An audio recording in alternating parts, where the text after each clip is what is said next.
Good morning, everybody. We had a very good day yesterday, a day of good decisions and, as I saw, a day of happiness for quite a lot of members. And now we can proceed with the examination of minor modifications to the boundaries of properties already inscribed on the World Heritage List.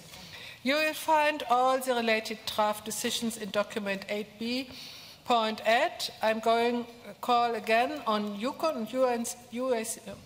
and ICOMOS to be very concise in their presentations, as you will be allocated only 2 minutes to present each minor modification proposal. I thank you in advance for your cooperation. We will start with a minor boundary modification of natural properties.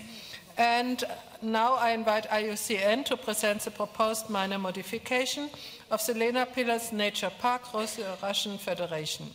IUCN, you have the floor. Well, thank you, Madam Chair. Good morning to the committee. IUCN's evaluation of this minor boundary modification request is in inf.8b2.add, and it's on page 3 of both the English and the French versions. Next slide, please. And the next one, please.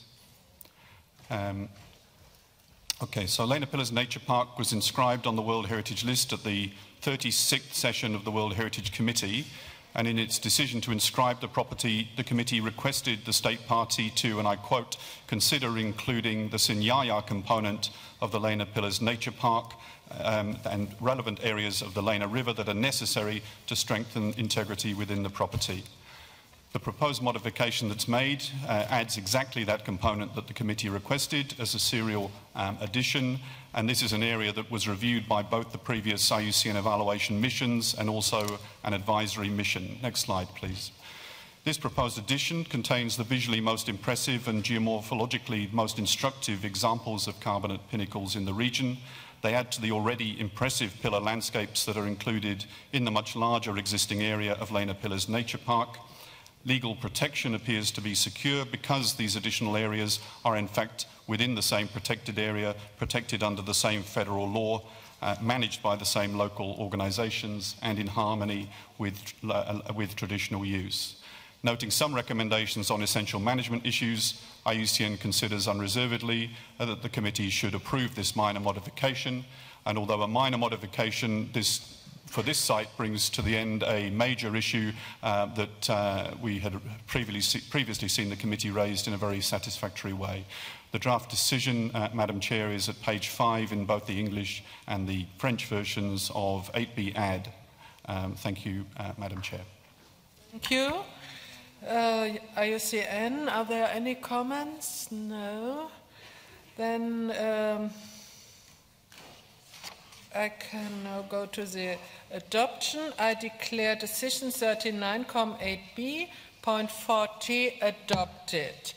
And I know that the minister from Yakutik in Russian Federation wishes to speak. Where is he sitting? Madam Chair, Mr. Minister will speak Russian, but we'll have the translation. Госпожа председатель, уважаемые члены Комитета всемирного наследия, прежде всего я хотел бы поблагодарить жителей Германии, города Бонн, за теплый прием и весьма успешную организацию сессии Комитета всемирного наследия. Вопросы наследия заслуживают особого внимания, как условия жизни будущих поколений. В Республике Саха Российской Федерации особое внимание уделяется охране объекта всемирного наследия природный парк Ленские столбы. Благодарим за ваше решение о включении Синского участка в состав объекта всемирного наследия Ленские столбы. Отныне все пункты решения 36-й сессии Комитета всемирного наследия в городе Санкт-Петербург по объекту Ленские столбы выполнены полностью. Признание этой территории достоянием всего мира – это очень важное и правильное решение. Природа Республики Саха уникальная, но вместе с тем очень хрупкая, и поэтому требует особого внимания. Природа, природные ресурсы являются источником питания, существования для коренных жителей нашей республики. Мы уверены, что ваше решение оправдает надежды многих, послужит гарантом сохранности включенного объекта для будущих поколений. Еще раз благодарим всех членов МСО, членов Комитета всемирного наследия, председателя. Желаем крепкой дружбы между странами во имя сохранения всемирного наследия. Спасибо. Thank you, Minister.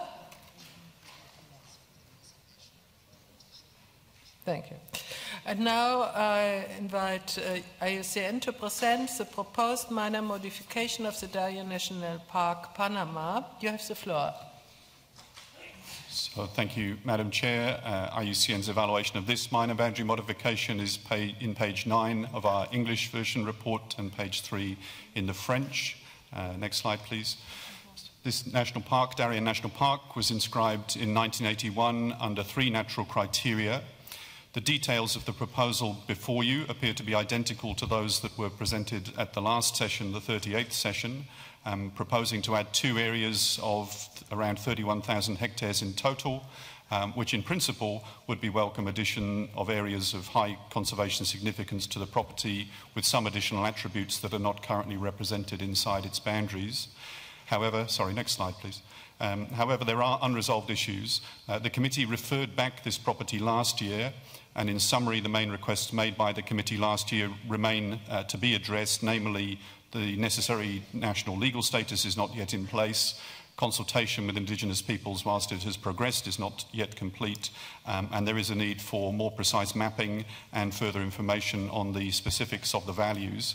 For these reasons, IUCN considers the committee essentially consistently with the position taken last year, should again recommend a referral back to the state party to complete the necessary actions, and the recommended draft decision reflects more specifically than last year exactly what needs to be completed. We would wish to encourage the state party to present this modification at the moment when all of those actions have been completed, and we would also be willing to provide support and advice as necessary if the state party so requests. Madam Chair, therefore, our recommendation in this instance is a continued referral to address the outstanding issues, and the decision is in page 5 of both the English and French working documents. Thank you, Madam Chair. Thank you, Mr. Bettman. And now, are there any comments or questions? No. So I now declare... No? Germany? Jamaica has the floor. Thank you, Madam Chair. I'd like to refer the question to IUCN. Am I to understand that there was a previous referral decision? And if that is the case, do we have a sense of what the challenges are for the state party in addressing the issues? Thank you. IUCN, you have the floor.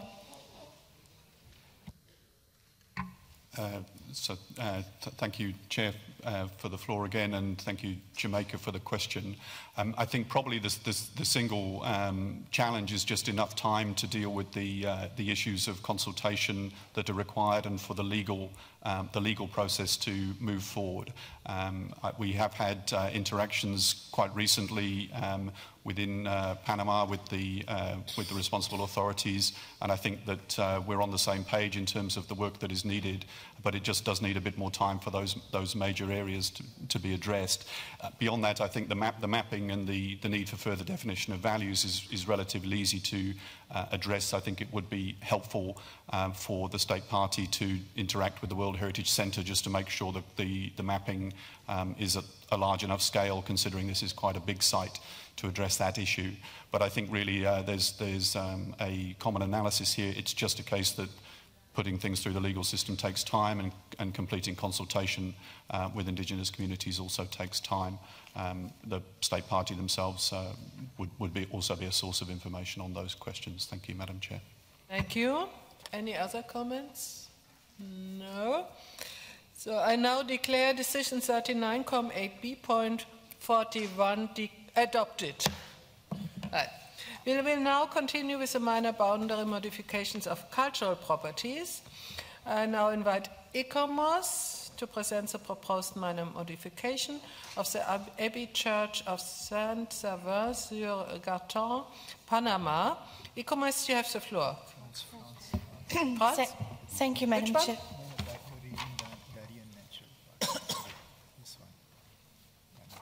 Panama. Did I say something wrong? You said Panama here, you read here. Oh, I see, yeah. So, Icamos, you have the floor. Thank you, Madam Chairperson. The Abbey Church of Saint-Savin-sur-Gartempe was inscribed in 1983 and a buffer zone was added in 2007.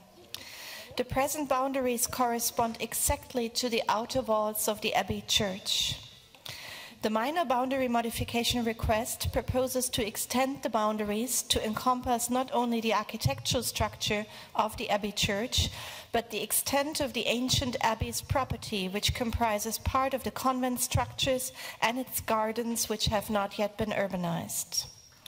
And Icamos recommends that the proposed minor boundary modification to the boundary of the Abbey Church, Saint-Savin-sur-Gartempe, France, be approved. Thank you, Madam Chairperson. Thank you. Any comments or questions? No. I now declare decision 39.8b.42 adopted. And now we have Italy. I now invite Icamos to present the proposed minor modification of the historic center of Rome, the properties of the Holy See, in that city enjoying extraordinary territorial rights, and San Paolo, Fiori, and Mora, Holy See, and Italy. Icamos, you have the floor.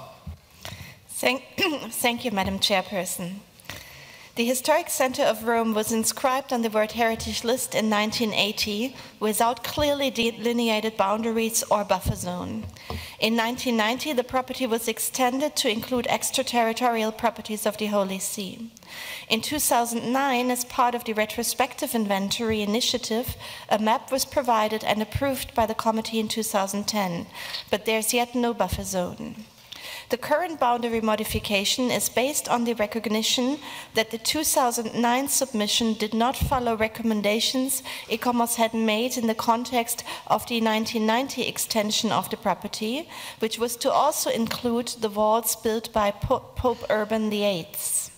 The proposed modification extends the property boundary to the walls of Urban VIII to include the Gianicolo Quarter, the Palazzo di Giustizia, the bridges Margherita, Cavour, and Umberto, as well as the bridge and the castle of Sant'Angelo. Icamos recommends that the proposed minor modification to the boundary be approved, and also recommends that the state party submits an amended map which clearly shows that the bridge Margherita is included within the property boundary and clarifies the total area of the property. Thank you, Madam Chairperson. Thank you. Any questions? Any comments? No. I now declare decision 39.8b.43 adopted. And now Italy, Historic Center of Florence. Icamos, you have the floor. Thank you again, Madam Chairperson. The Historic Center of Florence was inscribed in 1982 without a buffer zone. To provide better protection to the property, the municipality initiated a study to define a buffer zone. A minor boundary modification request based on the results of this study was submitted in 2014 and examined by the World Heritage Committee at its last session in Doha. It was then referred back to the state party to elaborate the rationale for the buffer zone delineation, clarify the related views and vistas, explain how the buffer zone management will function in practice, and adopt the foreseen regulations for protection. The state party has since adequately addressed these points by providing additional material for the buffer zone proposal, and accordingly, Icamos does now recommend that the proposed buffer zone for the Historic Center of Florence, Italy, be approved. Thank you, Madam Chairperson. Thank you. Any comments? No. Any questions? No. I now declare decision 39.8b.44 adopted. And now we come to Italy, Porto Venere, Cinque Terre, and the islands. Icamos, you have the floor. Thank you, Madam Chair. The property of Porto Venere, Cinque Terre, and the islands was inscribed in 1997. At that time, no buffer zone was approved. In 2012, a joint World Heritage Centre ICOMOS advisory mission recommended the need for a buffer zone with appropriate protection to cover the wider landscape, and this was a recommendation that was confirmed by the committee. The minor boundary modification is for a buffer zone which covers a significant landscape area around the property, mainly designed to protect the property from adverse visual impacts. ICOMOS notes that there is a discrepancy in the proposed marine areas that are under protection, whereas in the northwest part of the proposed buffer zone, the boundaries are adequate. In the southwest part, only a small area was included, which does not, in our opinion, give adequate protection to the islands. ICOMOS also has concerns about the lack of clarity about authorities responsible for the implementation of the regulations within the buffer zone and how this authority will coordinate with the body responsible for the overall property. ICOMOS thus recommends that this minor boundary modification should be referred back to the state party in order to allow it to consider extending the boundaries of the marine areas in the southeastern part of the buffer zone to increase protection around the 3 islands, as well as to explain in detail how the management system will function in practice and clarify the coordination between the buffer zone and the property. We would also like to see a timetable for the official approval and implementation of the regional territorial plan, as well as the finalization of the management plan. Thank you, Madam Chair. Thank you. Any comments? No. Any questions? No. I declare decision 39.8b, point 45 adopted. And we continue with Malta. Megalithic temples of Malta. ICOMOS, you have the floor. Thank you, Madam Chair. The ICOMOS evaluation can be found at page 24 of the English version of the document inf8b1.add at page 29 of the French version.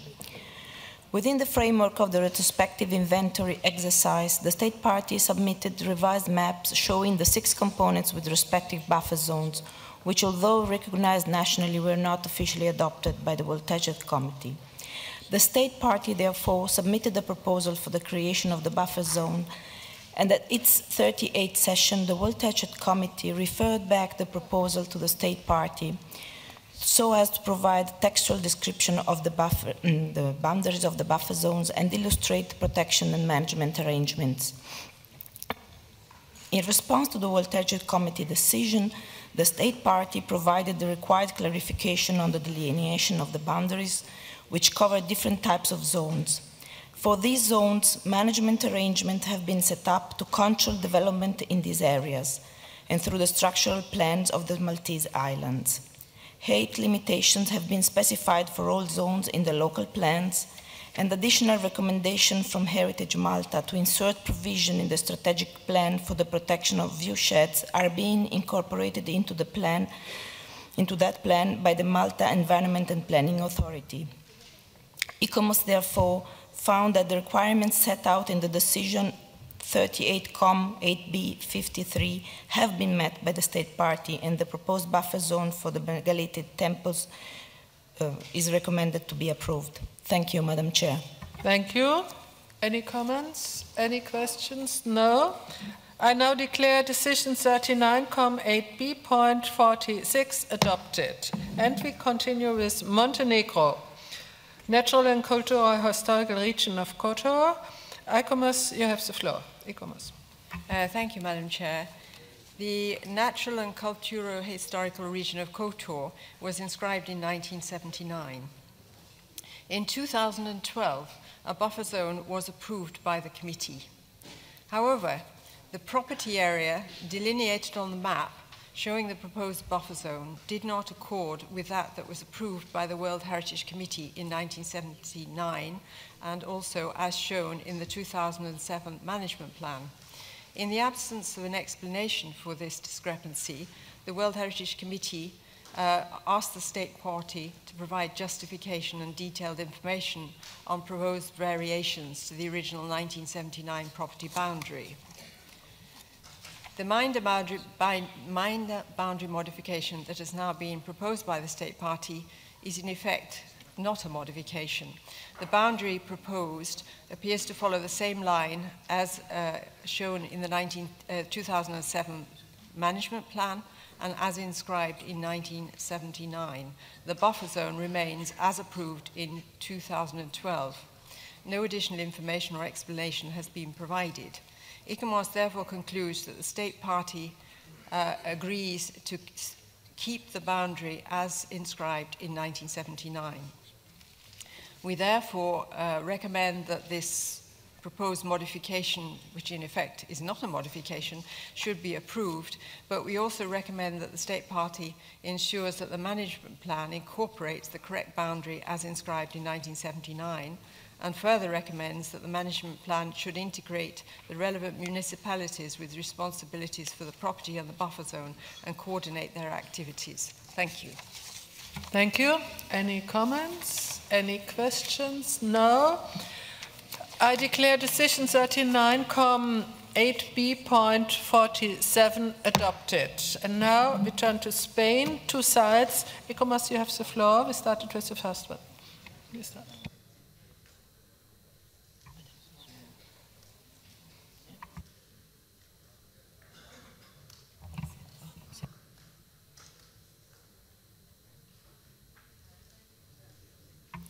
Thank you, Madam Chair. The old town of Cáceres was inscribed on the World Heritage List in 1986. The property had no buffer zone at the time of inscription. The current proposal is for a buffer zone based on an area delineated in a local special plan. One of the difficulties is that this plan is outdated and is due for comprehensive review. ICOMOS considers that it would be desirable that delineation of the buffer zone to the property is defined within the framework of the ongoing preparation of a new management plan, as indicated at the time of the periodic report in 2014, and that the buffer zone should also more clearly reflect the attributes of outstanding universal value in terms of how it supports those attributes.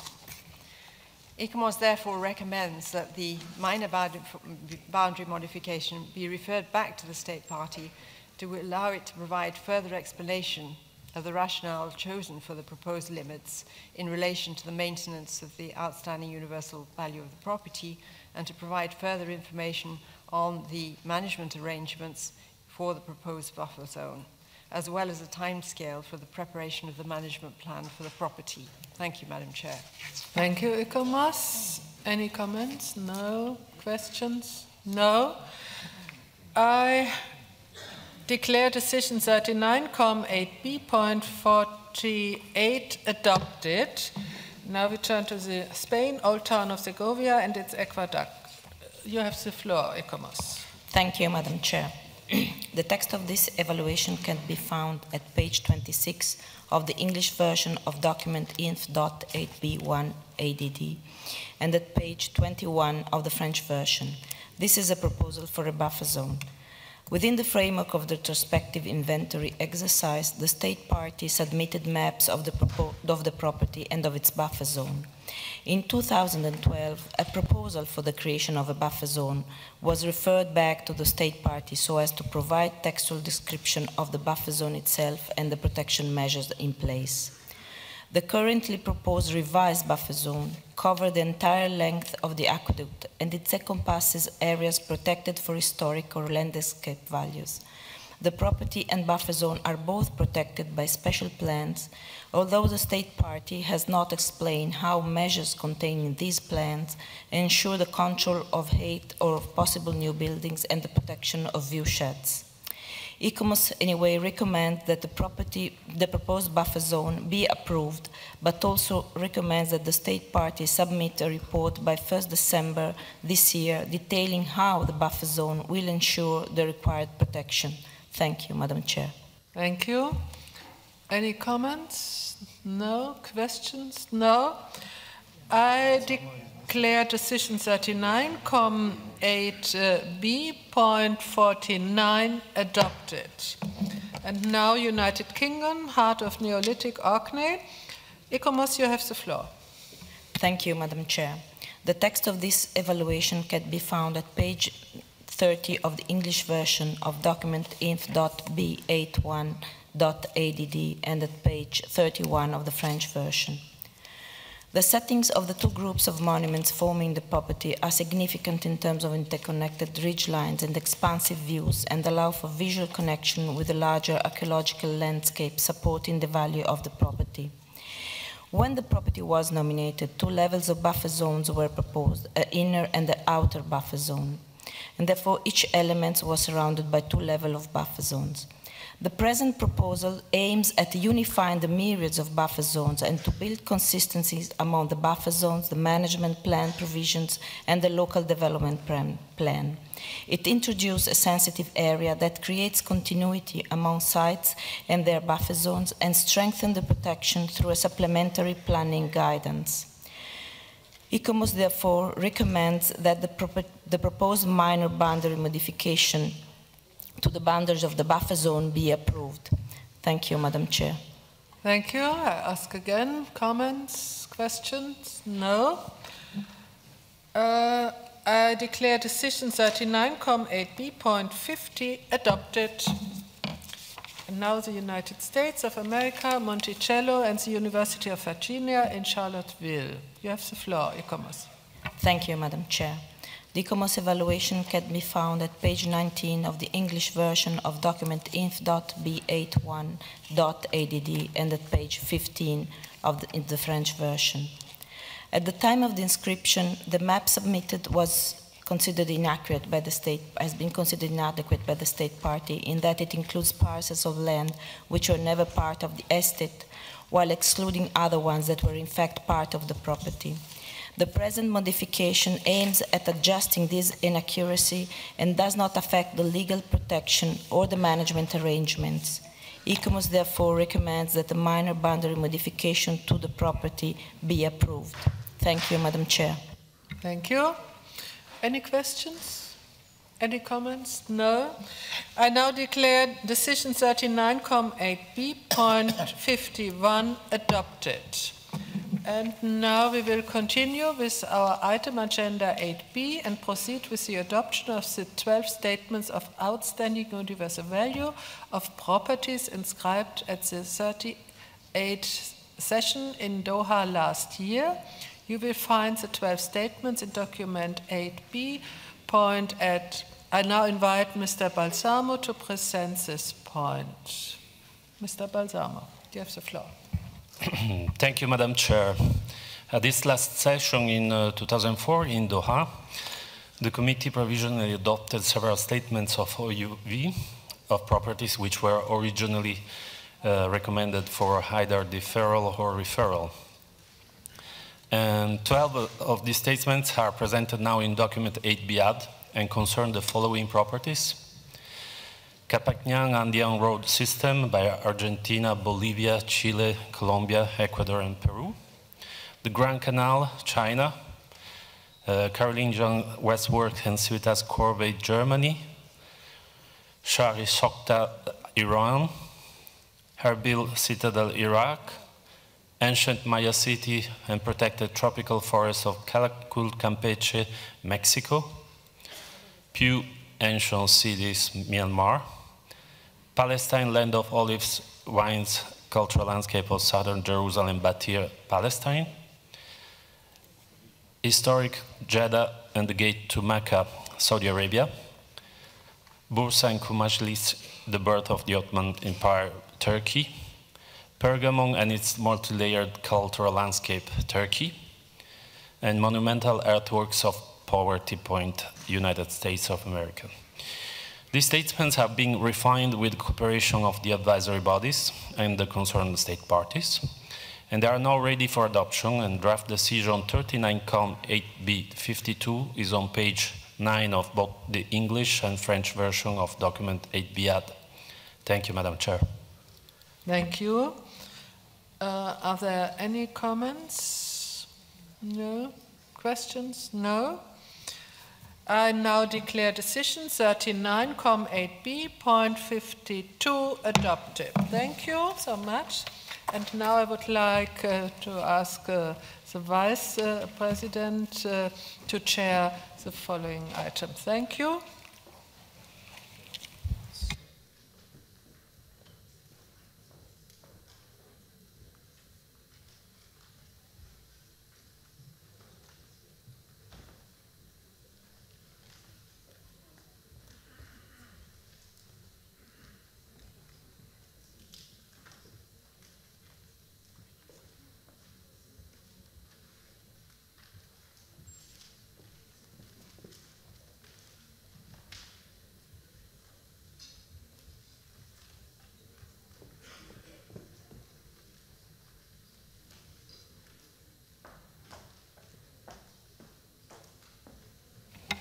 Good morning, everybody. I will proceed with items 7A and 7B. And here I would like to recall that under item 7A, it was decided a couple of days ago to examine the state of conservation of the Baghrati Cathedral and Gelati Monastery in Georgia after the examination of item 8B that we finished yesterday. Therefore, I would like to begin with item 7A and the state of conservation of the Baghrati Cathedral and Gelati Monastery. So, in keeping with that, let us now move to examine under item 7B the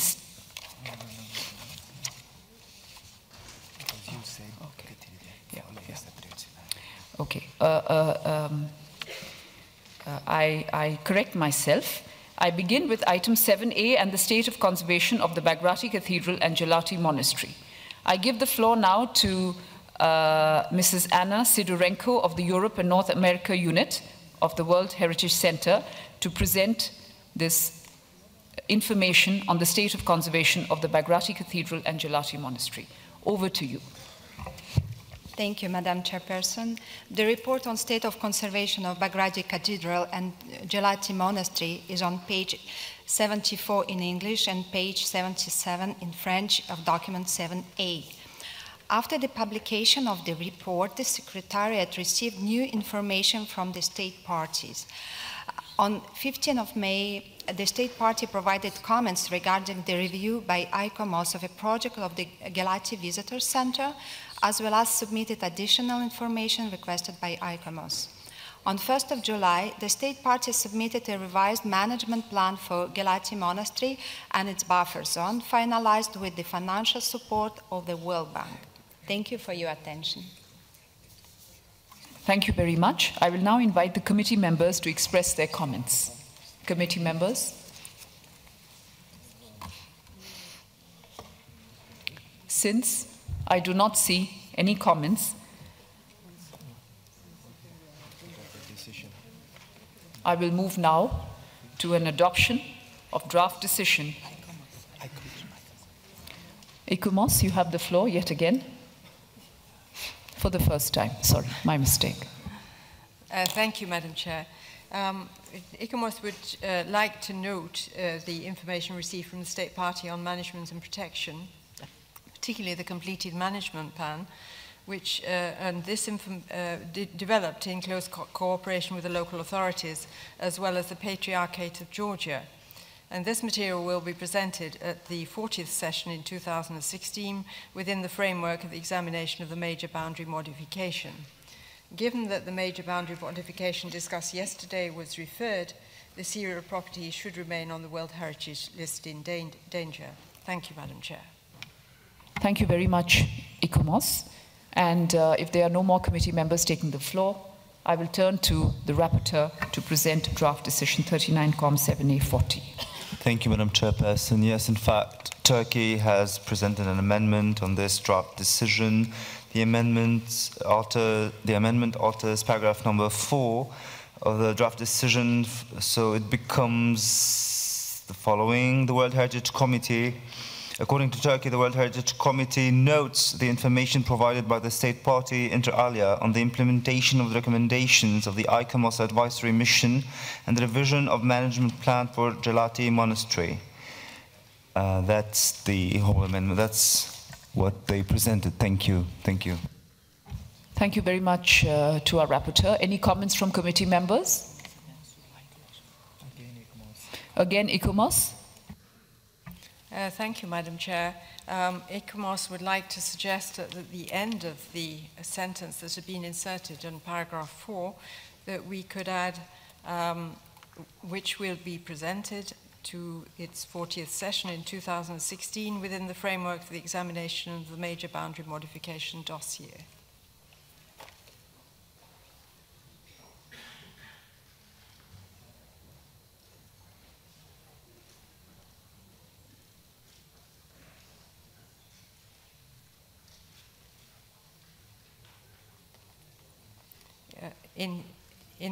In the framework, yes.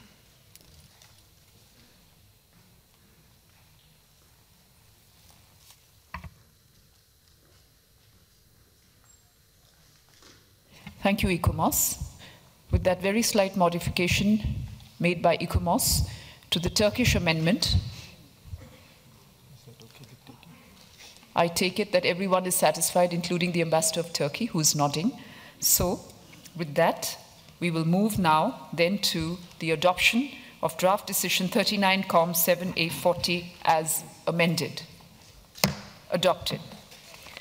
I move now under 7B to the state of conservation of Lake Turkana in Kenya, for which, as you all know, a drafting group was established. I understand now that a consensus decision can be adopted. I would like to give the floor to Germany in this regard. Germany, you have the floor. Thank you, Madam Chair. I'm pleased to report that 2 meetings were organized respectively on Wednesday 1st and Thursday 2nd July to discuss the revision of this decision. And as indicated by the chairperson, the following state parties attended the meeting: Committee Member Poland, Committee Member Senegal and Germany, the State Party of Kenya, the State Party of Ethiopia, as well as IUCN and the World Heritage Center. Mutual efforts were sought for dialogue and understanding in revising this draft decision, while it's ensuring that the outstanding universal value of the Lake Turkana National Park's World Heritage property is not affected. It was in that spirit that 5 hours discussions were conducted and that the convened group reached an agreement on each paragraph and added new ones to accommodate the changes that were introduced.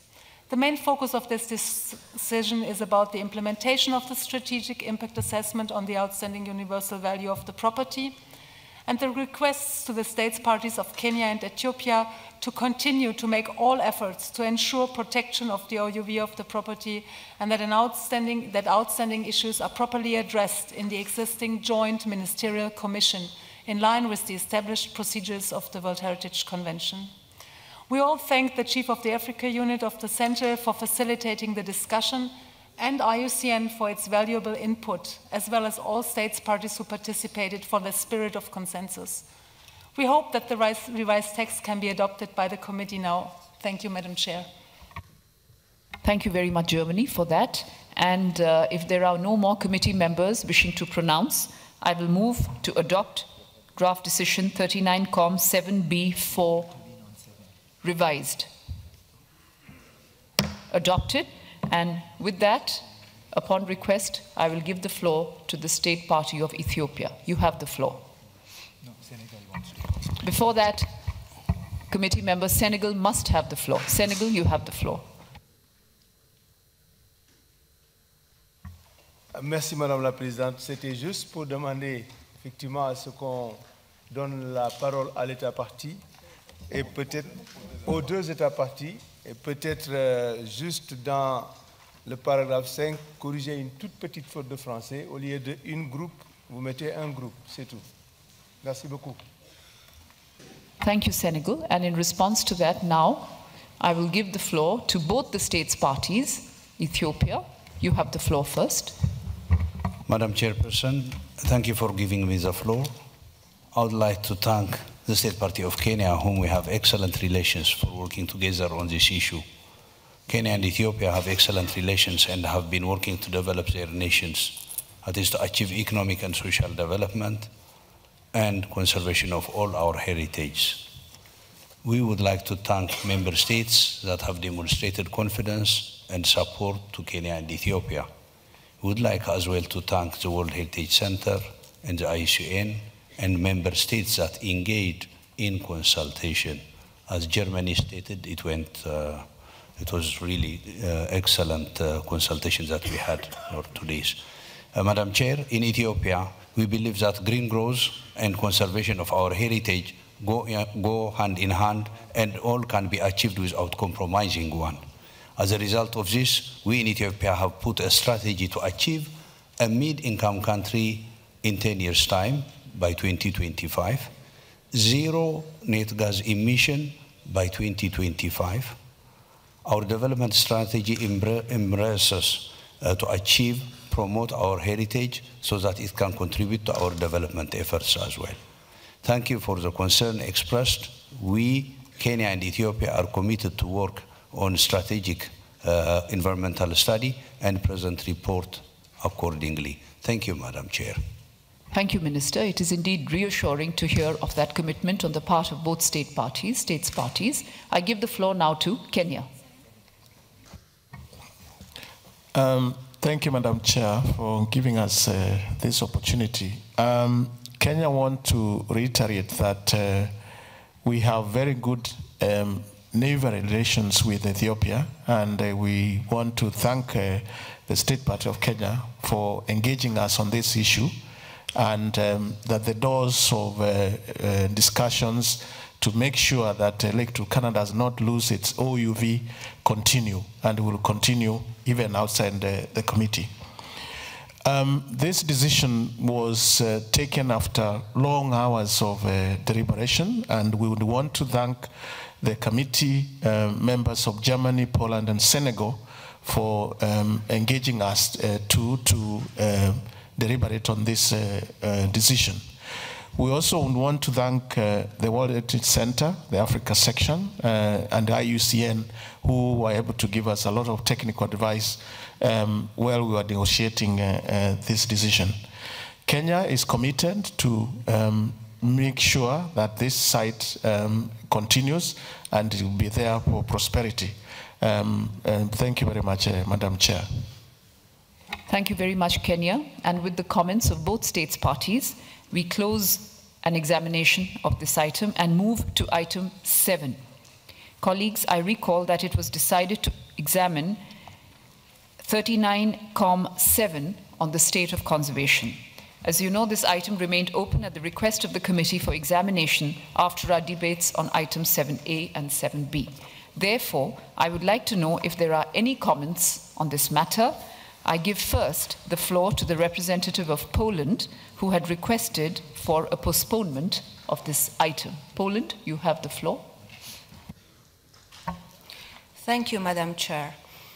Distinguished delegates, an adequate state of protection and conservation of the properties is a main pillar of the credibility of the World Heritage List that has a direct impact on the credibility of the Convention.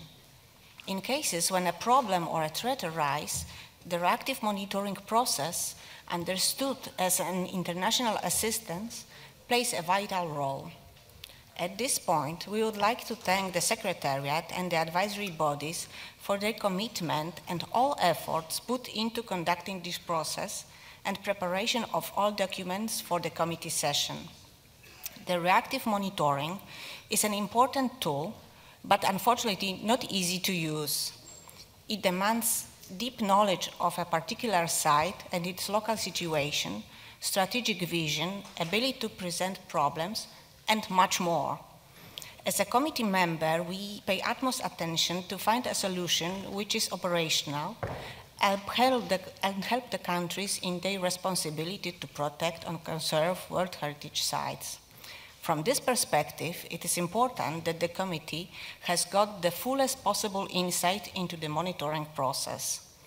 We notice the urgent necessity for discussion on objectives of the reactive monitoring and for defining certain rules of the state of conservation monitoring process with related amendment to the operational guidelines. Coming to the next issue, our experience in the context of monitoring process shows an important aspect of the procedure, namely its reception at the local level.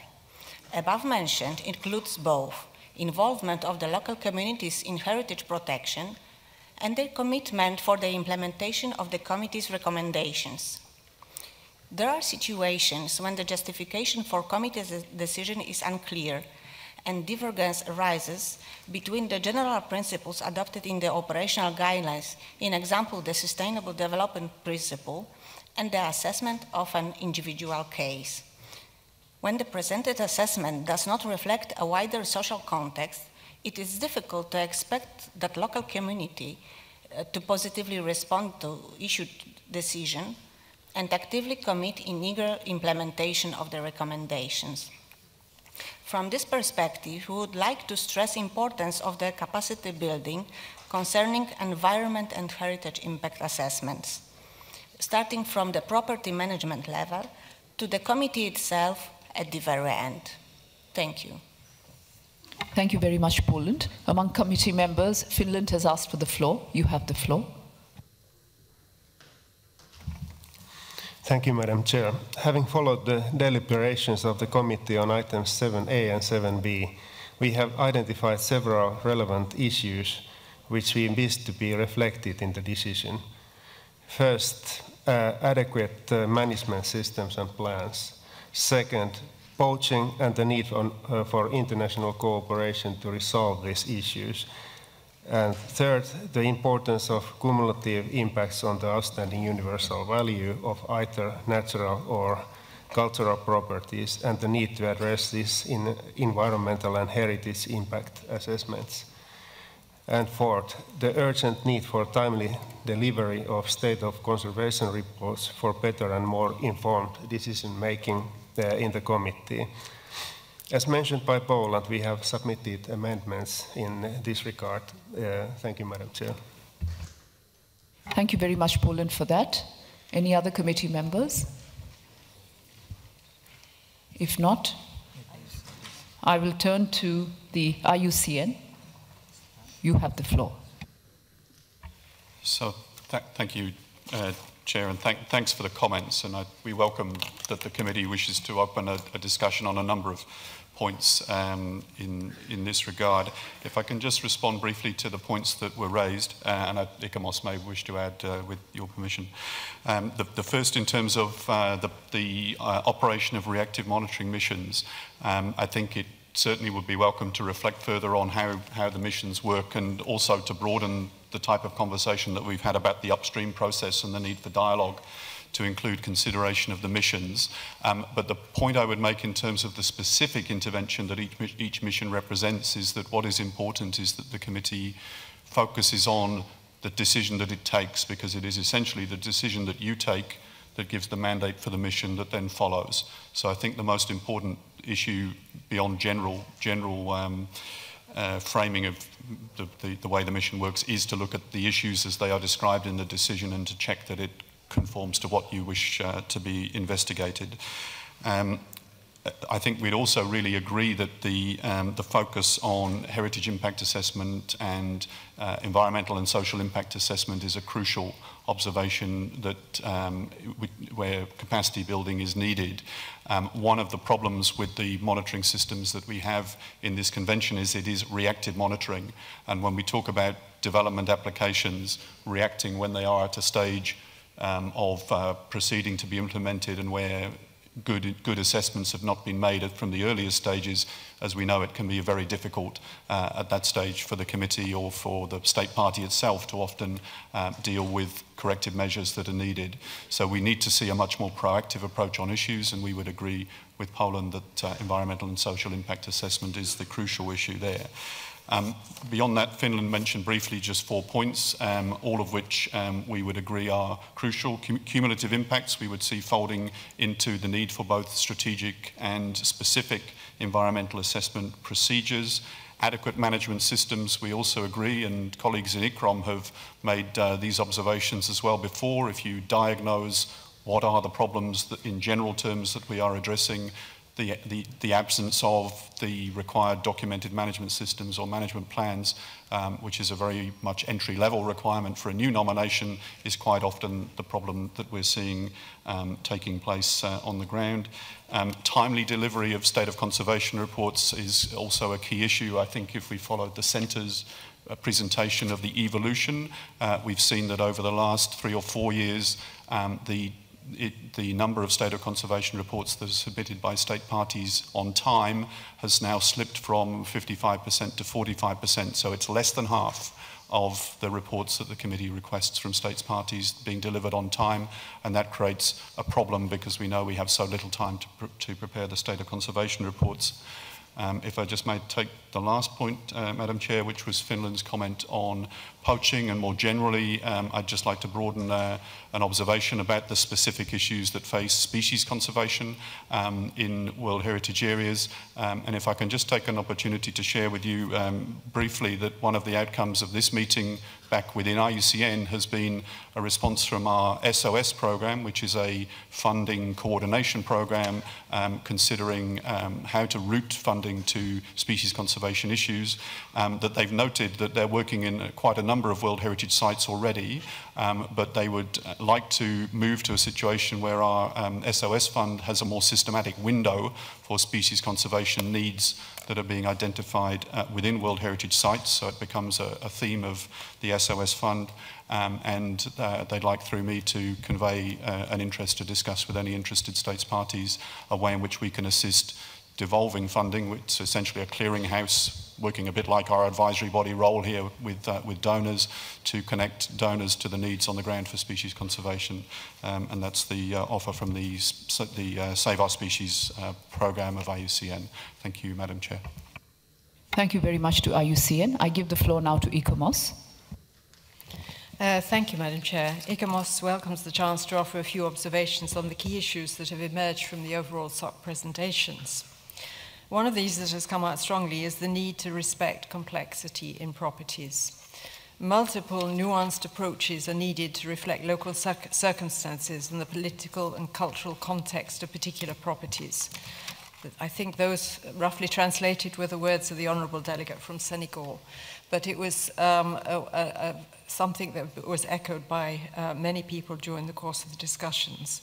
In order to achieve this, we need much more interdisciplinary approaches and coordinated approaches as well, at the national and joining up national and local level in terms of management. Local management must be supported at a national level, and that national level needs to be interdisciplinary. And it was good to see some moves in that direction, particularly just to take one example from Jenny, where an interministerial group was being set up to bring the ministries together to look at the issues of that property.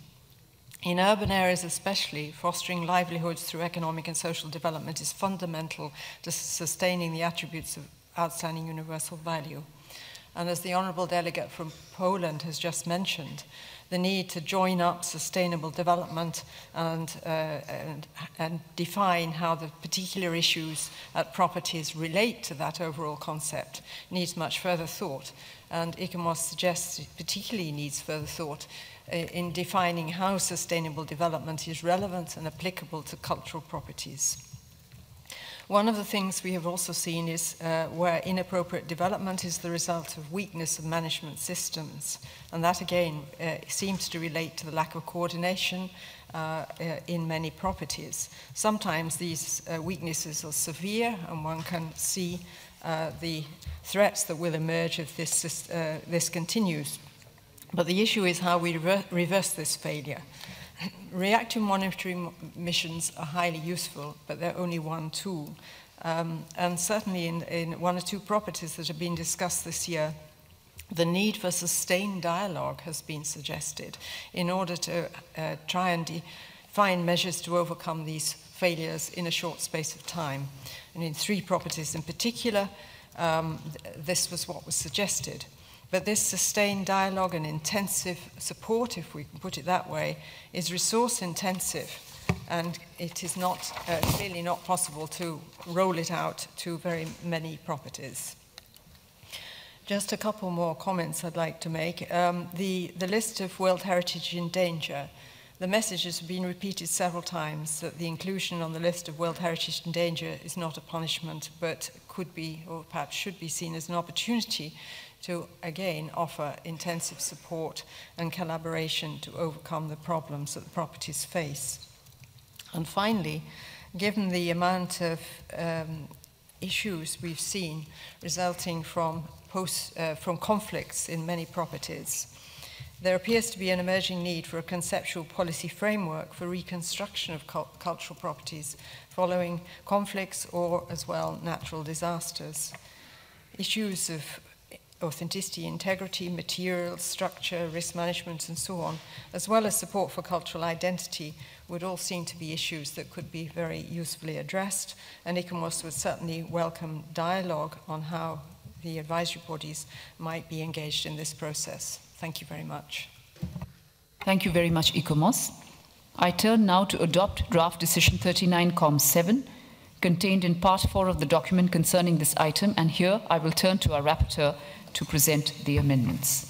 Thank you, Madam Chairperson. In fact, there are many amendments on this draft decision. 3 series of amendments have been presented. The first group is Philippines, Serbia, Qatar. Second series of amendment has been presented by Turkey, and the last one by the group of 4 member states, Finland, Germany, Jamaica, and Poland. We start with the first amendment altering paragraph number 2, and that was presented by Philippines, Serbia, and Qatar, so that paragraph 2 becomes the World Heritage Committee recalling Decision 38-7 adopted at its 38th session in Doha, and the Bonn Declaration on the World Heritage Committee adopted on June the 29th, 2015.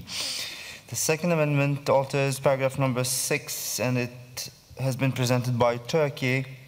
The World Heritage Committee launches an appeal to all member states, instead of the neighboring countries, to all member states of UNESCO. And a new paragraph paragraph 7 has been created by the group of states, Philippines, Serbia, and Qatar, through which the World Heritage Committee recommends that the World Heritage Center and advisory bodies develop a post-conflict strategy, including means to extend support for reconstruction of damaged World Heritage properties through technical assistance, capacity building, and exchange of best practices. Finland, Germany, Jamaica, Poland create a new paragraph 8, through which the World Heritage Committee takes note of the increasing number of state of conservation reports due to inadequate management systems or plans resulting from premature inscriptions of properties to the World Heritage List, and urges states parties to ensure that management systems and plans are in place at the time of inscription. The same group of member states, Finland, Germany, Jamaica, Poland,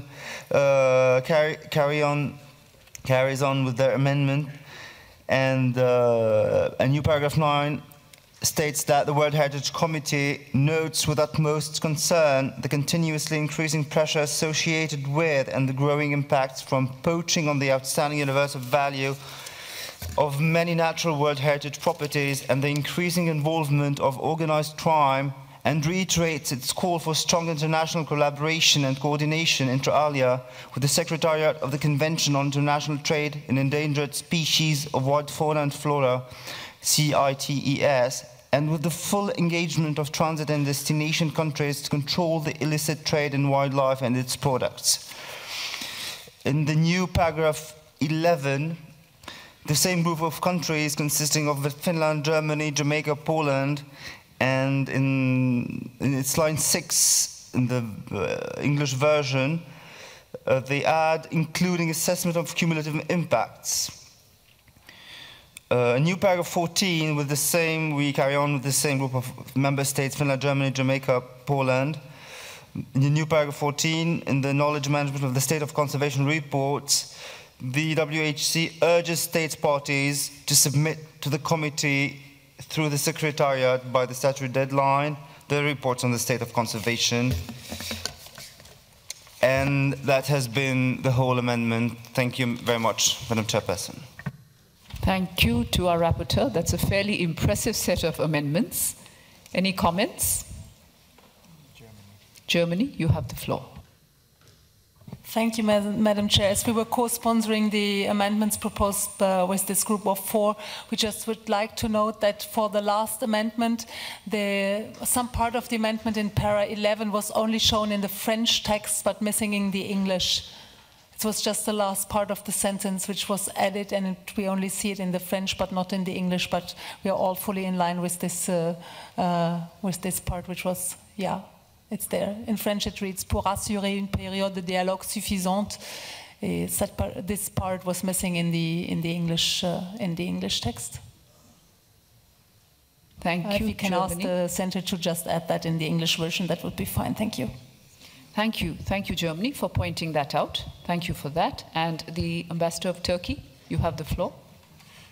Madam Chair, may we move to the Finnish proposal on reports due to inadequate management systems? On that paragraph, I have a slight concern, Madam Chair, because we are saying the inadequate management systems or plans resulting from premature inscriptions of properties to the World Heritage List. This may be read like or perceived like as if we are criticizing committee's earlier decisions that the committee has adopted premature inscriptions. I think this language needs to be cleaned from that paragraph. I fully agree with the content. I agree with the appeal, but this resulting from premature inscriptions disturbs me. Thank you. Thank you. To the Ambassador of Turkey.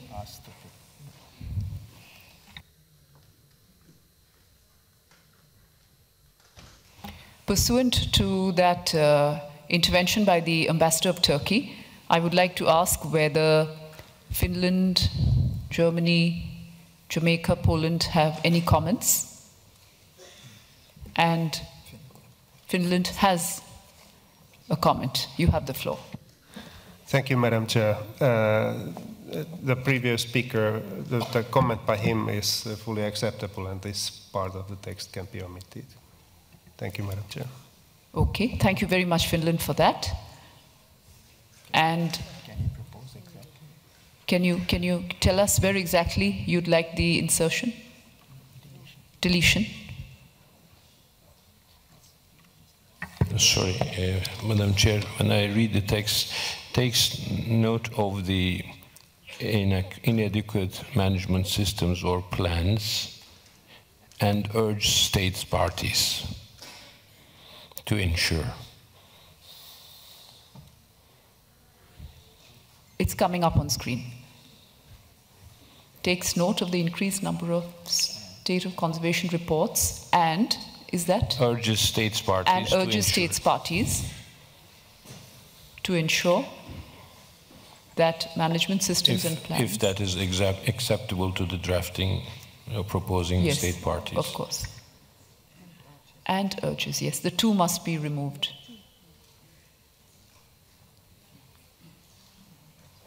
And urges states parties to ensure that management systems and plans are in place at the time of inscription.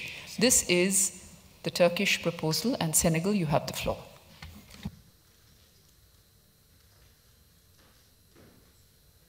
Senegal, you have the floor. Merci Madame la Présidente. Je pense que ce qui vient d'être dit nous agrée.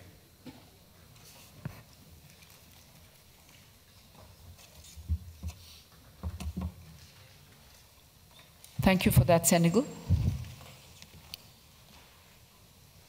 I take it that the rest of the committee members are in agreement with what has just been proposed by the two of our committee members. And so, with that,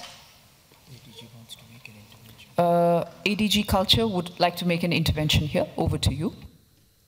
Thank you, Madam Chair. I wish to recall to the members of the committee that related to paragraph 7, we had a very recent workshop seminar on reconstruction issues in headquarters, as well as ICOMOS has already done a workshop on the same issues. And maybe we should take into account the conclusions of these two workshops. They should be referred at the end of paragraph 7. Thank you, Madam Chair. Thank you very much. At the end of paragraph 7. Yes, I would say taking into account the conclusions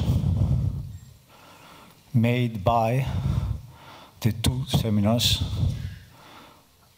recently held by World Heritage Center and ICOMOS on this item, on this matter or subject. No, sorry, this subject, on this subject. Thank you very much, Madam Chair. Thank you very much to ADG Culture. And now, Senegal, you have the floor again. You've asked for the floor.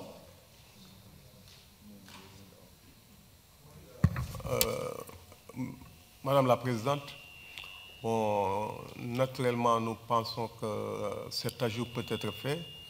Le seul problème, est-ce que ces documents sont disponibles, partagés, étudiés par le comité?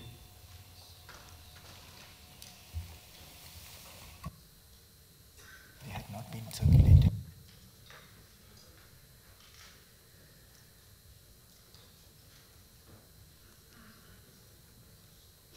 Yes, there are no documents circulated from the two seminars to committee members, but they can be taken into account in the seminars which are going to be held according with the recommendation in the future. It's just taking into account. It's not having any other conclusion on this. Thank you. Senegal. Should we proceed with paragraph 7?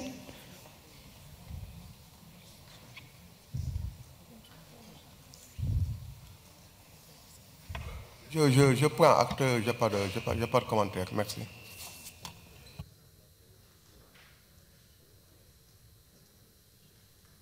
Okay, right. So, okay. No further. Philippines, you have the floor. Madam Chair, we have our delegation has no problem with the amendment made by the Secretariat. Thank you. Thank you, Philippines, for that.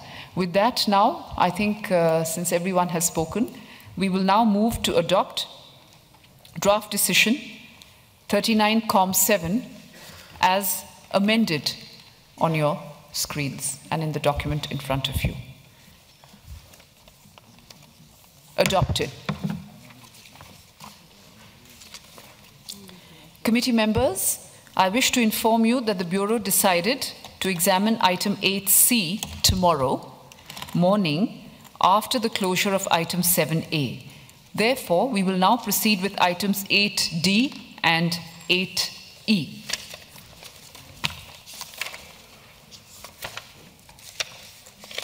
I proceed now to item 8D, and the document in question is WHC 15/39-COM/8D, clarifications of property boundaries and areas by states parties in response to the retrospective inventory. This document presents 20 boundary clarifications received from 14 states parties as an answer to the retrospective inventory and in the framework of the periodic reporting exercise. I now invite Mrs. Anatole Gabriel to present this item. Merci Madame la Présidente. Le document est structuré en 3 parties, en 4 parties, il comprend 2 annexes. La première partie est un rappel de la définition de l'inventaire rétrospectif, de ses objectifs et de son cadre chronologique de mise en œuvre. La seconde partie rappelle les différentes étapes par région et par année de la mise en œuvre de l'inventaire rétrospectif. La troisième partie présente l'exercice 2014-2015 qui vous est présenté pour discussion et adoption, et elle rappelle les critères de recevabilité des clarifications de limites. Les 2 annexes présentent, elles, les informations détaillées sur les clarifications des limites des biens qui vous sont soumises. La première annexe est bien par bien, concerne les biens, alors que l'annexe 2 concerne les biens en série. Enfin, j'attire l'attention des membres du comité sur le paragraphe 12 qui détaille la liste des biens. Vous verrez qu'il concerne essentiellement 3 régions, l'Amérique latine et Caraïbes, l'Asie et Pacifique, l'Europe et l'Amérique du Nord. Enfin, la partie 4 du projet de décision, de ce document qu'on présente le projet de décision. Quelques éléments factuels. Vous l'avez rappelé, Madame la Présidente, le document présente 20 cas de clarification cartographique et géographique présentés par 14 États parties. Je rappelle aux membres du comité que depuis 2007, 334 clarifications des limites ont été adoptées prises en compte par le comité et qu'il reste 167 biens dont les clarifications de limites sont en préparation. Je vous remercie, Madame la Présidente. Thank you very much for that. I will now turn to committee members to express their comments on document WHC 15/39-COM/8D and to adopt draft decision 39-COM/8D. You have the floor.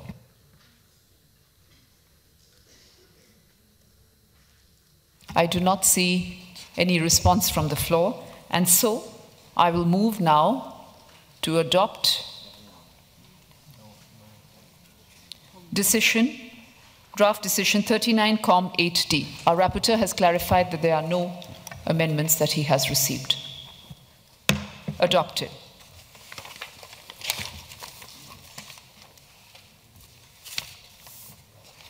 I turn now to item 8E, document WHC 15/39-COM/8E, adoption of retrospective statements of outstanding universal value. This document presents the draft decision concerning the adoption of 82 retrospective statements of outstanding universal value submitted by 27 states parties for properties which had no statement approved at the time of their inscription on the World Heritage List. The retrospective statements of outstanding universal value are included in the original language submitted in the annex of this document. I now invite Mrs. Anatole Gabriel to present the item. You have the floor. Merci Madame la Présidente.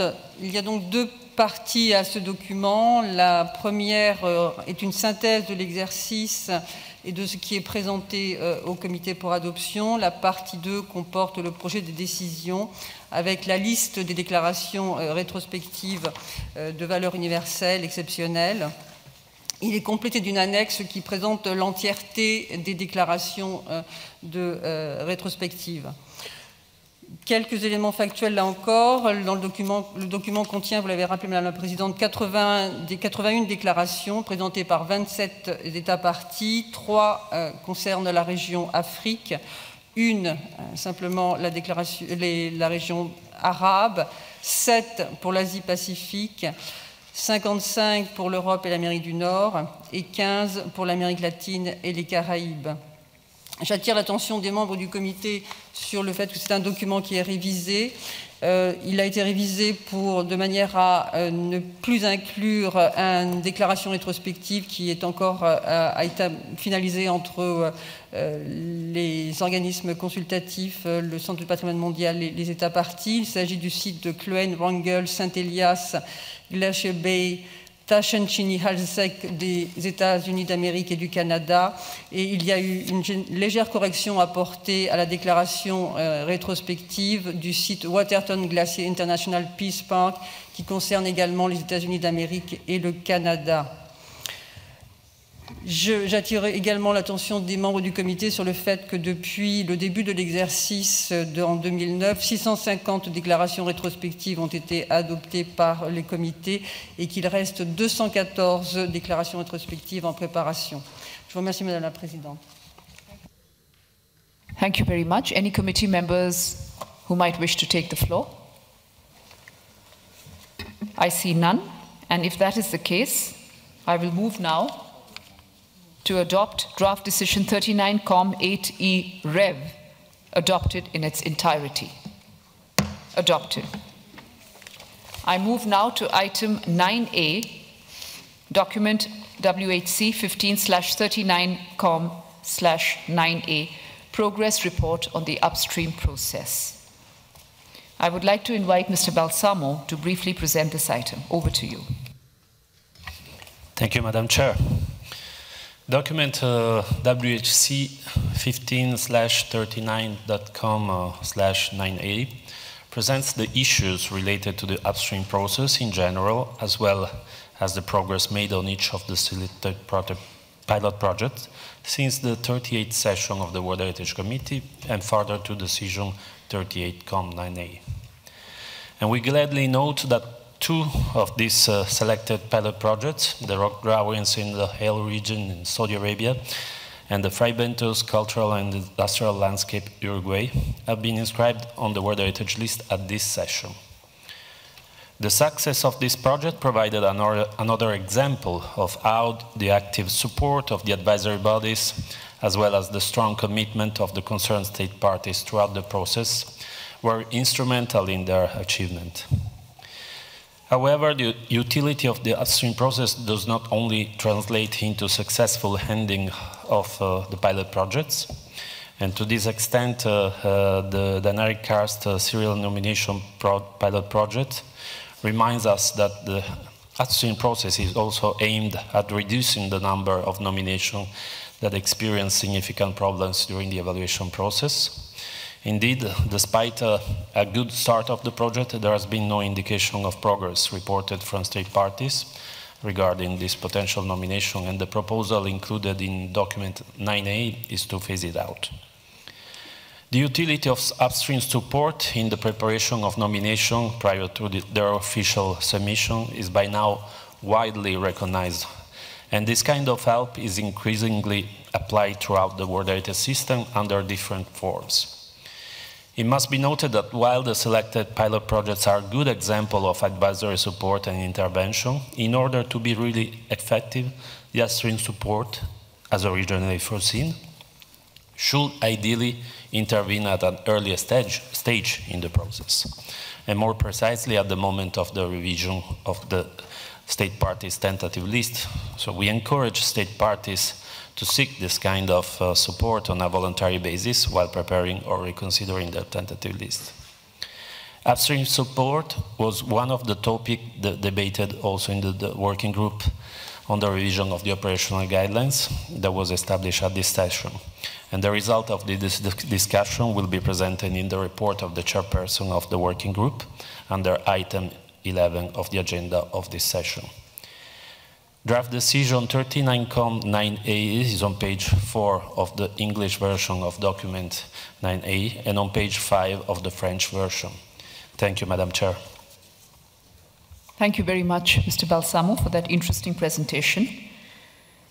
Colleagues, I also know that the advisory bodies would like to make a joint intervention on this item. You have the floor. Thank you, Madam Chair. This is a statement on behalf of IUCN and ICOMOS. Over the past 5 years since its launch, the upstream process has been experimental, as both state parties and the advisory bodies have explored its potential and possibilities. As we can recall, of the 10 pilot projects that were agreed by the committee, 1 was inscribed at the 37th session of the committee and 2 this year. What is perhaps surprising is the speed with which the idea of the upstream process has been taken up.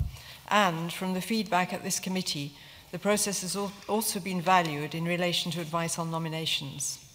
The advisory bodies have been invited to participate also in the updating of tentative lists by some state parties, including supported by international assistance. We consider that interventions in tentative lists represent perhaps the greatest untapped potential for the application of the upstream process.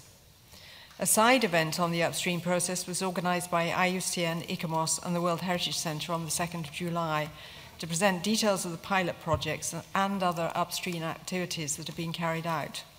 All who attended appeared to confirm the importance of supporting and enhancing this process.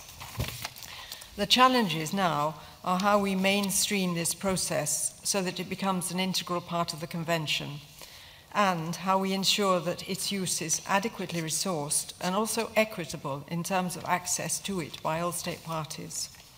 We note that the Operational Guidelines Working Group are recommending insertion of the upstream process in the text of the operational guidelines, including a description of what it encompasses, and we welcome this as an important step. The advisory bodies are concerned that access to upstream assistance currently depends much on the possibilities of state parties to finance this kind of activities and on international assistance, which is limited. The risk here is that countries which already have many sites and have greater access to technical and financial support also have more access to upstream support. In order to try and ensure that the upstream process may be more widely available, the advisory bodies have been exploring the use of Skype conferences as an alternative to missions, and these seem to have been highly beneficial. However, we would like to point out that this method of operating also brings resource issues for the advisory bodies, and up to now this work has been offered at no cost to state parties. It is also only a limited means to address equity of access, and we have to note that at present the capacity of the advisory bodies to organise upstream advice is limited, so we cannot fairly give advice if we simply work on a first-come, first-served basis. If it is now accepted that upstream dialogue and advice can significantly improve nominations, then we consider that it is desirable that further consideration is given as to how such a process could be supported for state parties who might have limited resources to offer, and which priorities we should allocate our capacity. We welcome the fact that the World Heritage Centre now has a small, discrete budget for this activity, but consider further discussions are needed as to how access to the upstream process might be made equitably available. In the last few years, the advisory bodies have also been approached to offer guidance and advice on already inscribed properties as part of the state conservation process. A number of advisory missions have been carried out in relation to protection management or on development that could impact on outstanding universal value. There have also been meetings with state parties. In these cases, the dialogue between state parties and the advisory bodies has proved to be extremely useful in agreeing procedures and actions. Both IUCN and ICOMOS would welcome this extension of a structured dialogue and advice to the state of conservation process. And, as with the upstream process for nominations, we would welcome discussion on resource implications and the provision of equitable access to the advice we are able to provide. Thank you. Thank you very much for that joint presentation, very useful. No comments, and therefore I will turn. Apologies. Jamaica, you have the floor. Thank you, Madam Chair. I'd just like to point out that we fully support the statement presented by the advisory bodies concerning the upstream process. Jamaica certainly did benefit only recently from this process. It's our view that, for example, we need to now look at removing terminologies such as experimental upstream process from our documentations that we put forward on the initiative, because in a real way, we now have to bring across the message as this process being a key initiative that's going to assist states parties. I think when we utilize words and phrases like this, then there is that almost nonchalant approach that's going to be taken. The examples where it has worked is something that needs to be highlighted far more. I'm not sure how much it goes beyond the World Heritage Committee sessions, but certainly we agree with the statement from the advisory bodies. I think this will give the states parties an opportunity to assess the situation, even in terms of the cost that will be incurred to them. But the point is that the benefits are clear, and once that is recognized, we believe that this is something that should be seriously pursued by the World Heritage Center. Thank you. Thank you very much, Jamaica, for that. And far from what I said, there are many states parties who will take the floor. Korea, followed by Philippines. Thank you, Madam Chair. We also note with great appreciation the comments coming from the World Heritage Center and from the advisory bodies, and especially the comment that the joint advisory bodies commented, which indicated that involvement of the advisory bodies during the tentative list processes proves to be most effective in terms of timing. We think that this information is very helpful, and it would be very beneficial to consider when especially the states parties are renewing their tentative lists in the future. The Republic of Korea is delighted to see the success of many properties benefiting from the upstream process, as it provides for the more attention being placed on sites which have the potential but not the necessary resources or information it needs for a successful inscription. It also provides a good opportunity for conservation issues to be addressed in a timely manner. The Republic of Korea is currently collaborating with several state parties in the Asia-Pacific region, providing our support to the nomination process involved with the UNESCO regional offices. We also hope that these activities will positively evolve in the direction of the upstream process through our funds and trust, and we would hope that our help would provide for the financial and international help that is needed to implement this process. Thank you. Thank you, Republic of Korea. Philippines, you have the floor, followed by Turkey. Thank you. Thank you, Madam Chair. We thank the Secretariat and the advisory bodies for its support under this item. As reflected in the report, one of the pilot projects under the upstream process was the Batanes Protected Landscapes and Seascapes, a property on our tentative list. We appreciate the joint ICOMOS and IUCN advisory mission, which was carried out last December. This is the first time that we have availed of this upstream process and its very concrete outputs, especially in terms of identifying areas for further research, and more importantly, on how to have a clearer definition of this property's classification. This process also included the dialogue and consultation with national and local stakeholders. However, we wish to put on record that we would have preferred that the mission should have been conducted earlier, as stated in the Decision 38 Com 9A, and that the report of the mission should have been made available to the state party earlier before this committee session. To improve the upstream process, we also suggest that prior to the advisory mission, dialogue and consultations should take place to level expectations and manage objectives of the state party and advisory bodies. As such, the upstream process could become more accessible, especially to the under-resourced and underrepresented state parties. Finally, we agree with the joint statement of the advisory bodies that the upstream process has to be made available to those who most need expert advice, and request the committee to further dwell on this principle in the need for systematic, equitable access to the upstream process for developing and least developed countries. Thank you, Madam Chair. Thank you very much to the Ambassador of the Philippines. Over to the Ambassador of Turkey, followed by Germany. Turkey. Thank you, Madam Chairperson. I would also add my voice of appreciation to World Heritage Center and advisory bodies for their comments. We believe this has been one of the very productive exercises and initiatives that our committee has launched. Obviously, the results show significant gains, and this should continue. We may complain about lack of progress, given the fact that in 2013 there was only one, and this year only two of the assisted upstream sites have been inscribed, and I don't go into the detail. It's in the reports. There's still room for progress, but this is a very useful tool.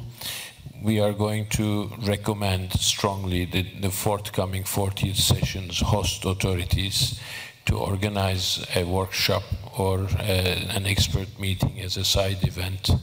And also, given the fact that Turkey has quite a number of item sites in its tentative list, our authorities, both the Ministry of Culture and Tourism, as well as National Commission and our International Cooperation Agency, would look very favorably to potential requests from those state parties who would like to benefit from our facilities and experience. I also voice this as an invitation, open invitation to those colleagues who may be in need of assistance. Also, my national expert has an observation I want to register, that when we look into the website of UNESCO, the current advanced search includes only 5 headings: cities, cultural landscapes, forests, marine and coastal, and earth and architecture. Archaeological sites, industrial areas, group of monuments, rock art sites, prehistoric sites, heritage routes, etc. can be added to the UNESCO website, and I encourage the World Heritage Center and the expert to look into that possibility. Thank you, Madam Chair. Thank you very much to the Ambassador, and also for that kind offer to organize a workshop as a side event when the committee meets next year. I will now give the floor to Germany and Finland and Poland in that order. Thank you, Madam Chair. Germany would like to stress the useful role of the formal upstream process as laboratory for enhanced cooperation. Germany thanks the advisory bodies and the World Heritage Center for their efforts in the upstream process. We agree that advice should ideally come in at an early stage of nominations, ideally at the stage of tentative lists. Germany notes, however, the different speed the selected projects are moving forward, and notes furthermore that availability of funding is one constraint to this. Thank you, Madam Chair. Thank you, Germany. Finland, you have the floor. Thank you, Madam Chair. As previous speakers, Finland thinks that the upstream process has been mostly successful, and we welcome its institutionalization in the revised operational guidelines. However, the financial situation seems to be a challenge also for the upstream process. We should make sure that the limited resources available are used in the most effective manner, and thereby agreeing on a set of criteria for sites to be selected for the upstream process could be considered. These criteria could, for example, prioritize transboundary and mixed sites, as well as sites situated in LDCs and SIDS countries. And we would welcome the views of advisory bodies on this suggestion. In discussions related to revision of the operational guidelines, it has come up that the countries requesting advisory missions could also cover their costs, and those countries which are eligible could request international assistance. However, the problem seems to be that there is not enough international assistance funds available in the World Heritage Fund, and not necessarily human resources in the World Heritage Center to assist state parties in the preparation of international assistance requests. Therefore, the demand and supply do not always match. And as we have heard from the Philippines, as well as in the advisory body statement, the access of all state parties for the services of advisory bodies cannot be guaranteed currently. It should also be noted that by directing additional financing for the upstream process, we further increase the already unbalanced situation with regard to the amounts of funds being available for conservation purposes compared to new nominations. This is not in line with what has been requested previously by the General Assembly and the World Heritage Committee in terms of placing greater emphasis on conservation of sites. Therefore, innovative solutions are needed on how to increase the funding for both upstream process as well as for conservation purposes. One solution could be that countries paying for the advisory services for upstream process would provide equal amount of voluntary contribution for international assistance for conservation and management. Thereby, the share of funding going to conservation purposes would not further diminish in relation to funding going to new nominations. Thank you, Madam Chair. Thank you very much. Poland, you have the floor. Thank you, Madam Chair. Regarding the presented progress report, we note that of the original list of 10 pilot projects, only 6 remain pending now. Having in mind positive outcomes of the pilot projects and problems encountered in evaluation process of other nominations, we propose to consider maintaining the status of pilot projects pending with the recommendation to keep the number of 10 projects to provide effective assistance to the less developed countries. Thank you. Thank you very much. Colombia, Senegal, and Vietnam in that order. Colombia. Gracias, Presidenta. Queremos agradecer la información que se nos ha dado y es evidente que queremos resaltar la importancia que ha tenido el upstream process en esta implementación de la Convención y los resultados los hemos podido ver en este comité dada la inscripción de algunos sitios que siguieron el proceso del upstream process y que evidentemente demostraron cómo se pueden superar las dificultades de las discusiones que aquí se presentan muchas veces frente a las devoluciones de los mismos. Y en el mismo sentido consideramos que implementarlo durante la revisión de las listas tentativas sería procedente. Gracias. Thank you very much. Senegal, you have the floor, followed by Vietnam. Merci beaucoup, Madame la Présidente.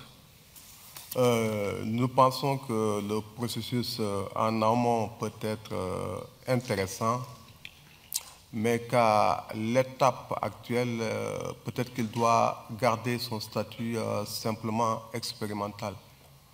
Je m'explique. L'amont, c'est ce qui se fait avant l'essentiel. À ce niveau, je pense qu'en fait, ça a toujours existé, essayer de faire des choses avant d'arriver au classement. Maintenant, c'est le coût qui peut créer un certain nombre de discriminations. Il faut faire attention à cela avant de systématiser. Deuxièmement, il y a une question qui me paraît importante. Je ne sais pas à quel niveau il faut la résoudre, mais elle peut relever même de l'éthique de la Convention, que les organisations consultatives soient en amont, pendant et après le processus. Je pense que ça ne donne plus de choix finalement. C'est comme une camisole de force qu'on imposerait à la Convention de la sorte. Moi, je pense qu'il faut prendre le temps d'examiner les résultats de ce processus-là. Je pense que les organisations consultatives sont des partenaires naturels et indispensables à la Convention, mais je pense aussi que les actes que nous posons en termes d'orientation et de décision doivent être pensés en préservant à chaque fois la liberté inaliénable de la Convention par rapport à tous ses partenaires. Merci. Thank you, Senegal. Vietnam, you have the floor. Thank you, Madam Chair. Madam Chair, my delegation would like to add its voice to what has been said by the Philippine delegation in supporting and commending the efforts made by ICOMOS and IUCN and consultative bodies. We believe from our own experience that upstream process will be very beneficial for the country. And we wish to share the point presented by the delegate from Jamaica that we can move at in a certain stage in the future from experimental to operational. Nevertheless, having listened to the point made by Senegal, Vietnam can go along with that suggestion that upstream process is there. It will help for some country tremendously in terms of resources and human being, but it should be a choice, an option for the state party to refer to in case of it deemed important and appropriate. On another note, which is more practical, Madam Chair, that Vietnam is requesting upstream process for its nomination in the future. And in discussing with ICOMOS and IUCN, we would like to take the full advantage of the presence of an expert in my country for giving us advice on tentative list, on a number of other dossiers as well. But the problem, it seems that it would not be the case, because what I get from the consultative body is that they have only specialists from different sectors, as stated by Turkey. So the question here is that how we can combine and take full advantage of one expert when it's on mission to give advice on the tentative list, on the different candidate nomination that the country would put forward instead of one expert for only one dossier, and we need to get advice on the other matter. We have to go back to the consultative bodies. So that is one practical matter that we would like to raise. I thank you very much, Madam Chair. Thank you, Vietnam, for those very useful suggestions. Malaysia, you have the floor. Thank you, Madam Chairman. During the discussion of the stakes and conservation item, as well as the new nomination site, we have witnessed that the importance of upstream process in establishing, enhancing goodwill and cooperation between the advisory bodies, World Heritage Secretariat and the state party, with successful outcome and collaboration between the parties concerned concerning the need to continue addressing concern and expressed related to the conservation and the management of natural and cultural heritage. We fully support the intervention made by Germany that the need to have the dialogue at the upstream process during the tentative leave to ensure that state parties are full compliant with the requirement of the OUV. Having said this, Malaysia also would like to echo the sentiment expressed by Vietnam that the need for a state party to get support and technical advice in the framework of the upstream process in an early stage. Thank you. Thank you, Ambassador. I noticed that there are no more committee. Oh, I spoke too soon. Kazakhstan, you have the floor. Thank you, Madam Chair. This is just to make some comments on the report of the advisory body that we have before us. I would like to take this opportunity just to thank the World Heritage Center and the ICOMOS in participating in the best examples of the upstream process of preparing Silk Road's serial nomination. As you remember, we were very successful to inscribe the first corridor of the Silk Road last year in Doha. And we are very much engaged in the further phase of the upstream process of Silk Roads. And we are considering now to have the fourth meeting of the International Coordinating Committee with the participation of the 12 participating countries and 3 observing countries. So it might be in October or in September. We are just considering this process with active participation of the World Heritage Center. Thank you, Madam Chair. Thank you very much, Kazakhstan. Since there are no more committee members who will take the floor now, I give the floor to Slovenia. Slovenia, you have the floor. Thank you, Madam Chair, for giving me the floor. I would be very brief. I would just like to say some words on behalf of Slovenia as one of the state partners in the pilot projects, serial transnational nomination dynamic cars. Firstly, I would like to say that we are sorry that the circumstances were not favorable and that this resulted in a very slow progress and finally in no progress in the last year and a half, which resulted in the proposal for its phasing out, to which, of course, we have no objections whatsoever. I would also like to commend the instrumental role of IUCN and the World Heritage Center in the whole process, and the usefulness of the upstream process in general as one of the possible tools of the convention. We associate fully with what was said in the joint statement of the advisory bodies. Finally, I would like to express our sincere thanks to the IUCN, both for the initiative as well as for their expert support given to the project, and to the staff of the World Heritage Center, who have been extremely helpful during the whole activity. Thank you very much, Madam Chair. Thank you, Slovenia, for adding your voice to the complete consensus in this room on the utility of the upstream process. Now I give the floor to ICROM. Thank you, Madam Chair. ECROM welcomes the focus on the upstream process as a means of providing more dialogue and support on individual nominations. We would call attention, however, to the fact that we consider that this process can also be an important tool for overall capacity building.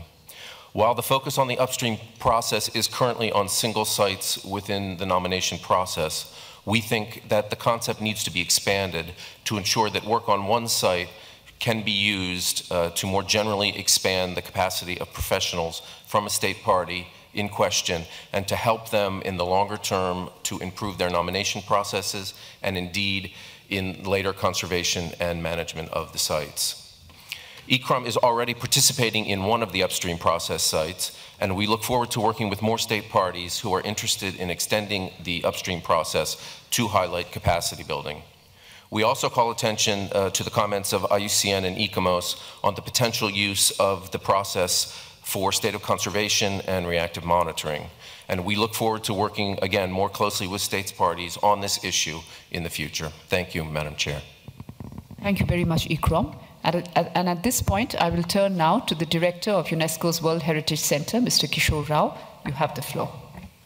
Thank you very much, Madam Chairperson, and I would like to first of all thank all the distinguished delegates who have made comments and suggestions on this item, and also endorse the comments that have been made by the advisory bodies. I will pick up on the comment that ICROM just now made, that this needs to be really looked at in the broader framework of the capacity building effort, and not just for nominations, but also, as many delegates have pointed out, in the framework of conservation activities. And if you notice, it's not just the 10 experimental sites that we have reported on, but as the Kazakh representative has pointed out, we have provided extensive support for the Silk Road nomination even before the upstream process was launched.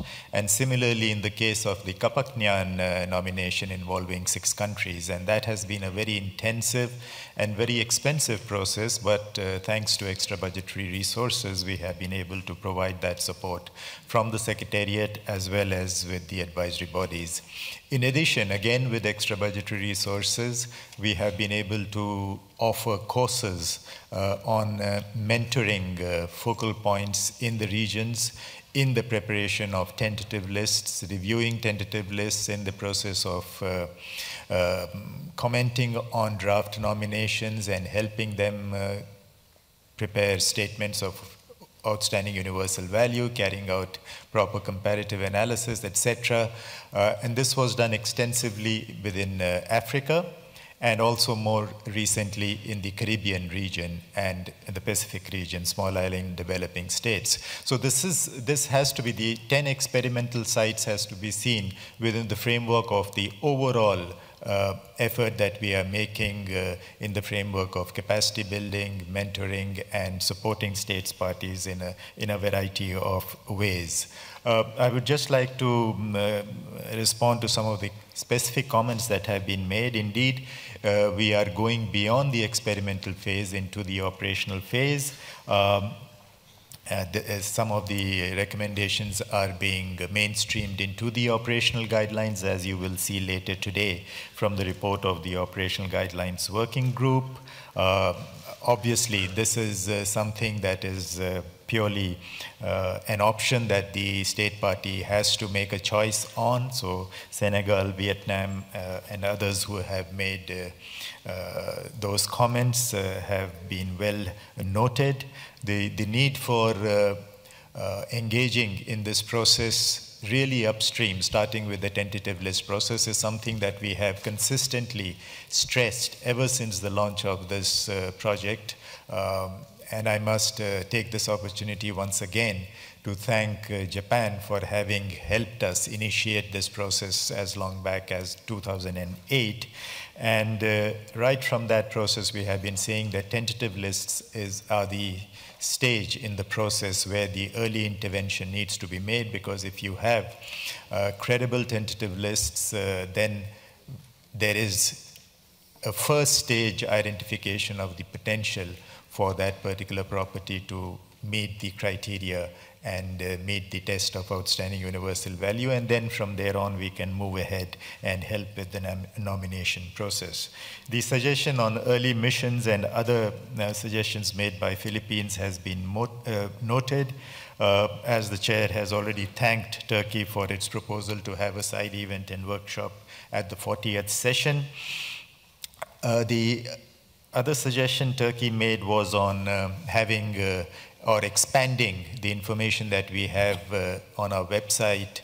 We will certainly do that to cover other categories of sites, archaeological sites and heritage routes, etc. But just to sort of point out that what we have there are information on thematic programs. These are thematic programs on cities, on urban architecture, and so on. These are thematic programs which are established by the committee. Next year, we will be presenting a progress report on all the thematic programs that the committee has established. Tourism is one of them. That's why we categorize the information in the World Heritage Center website on the basis of thematic programs. But as you have pointed out, that we should be expanding it to also cover information on other categories of sites, we will certainly look into that and make those changes on the information in the website. The issue of resources, financial constraints, is indeed a matter that needs to be considered seriously, because this is also to be seen within the framework, the overall framework of what the committee is now desiring in terms of dialogue, transparency, communication, increasing dialogue. The more call on advisory missions you make, the more the need for financial resources, both in terms of the time that is required from the advisory bodies and the Secretariat, as well as the funding that is required to engage in these processes. So it's not just for the upstream process, but I think it has to be seen within the overall framework.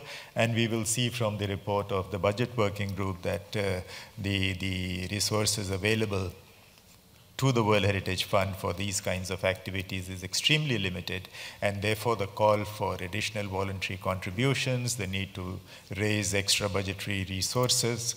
So all this has to be kept in mind when the committee asks the advisory bodies and the committee to engage in these kinds of services.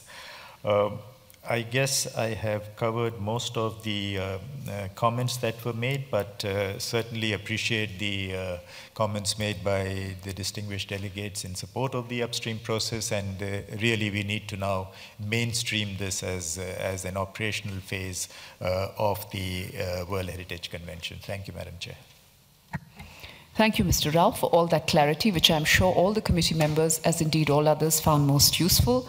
I will now turn to our rapporteur, having discussed this matter in great detail. Not yet, I think. Ayusian, you have the...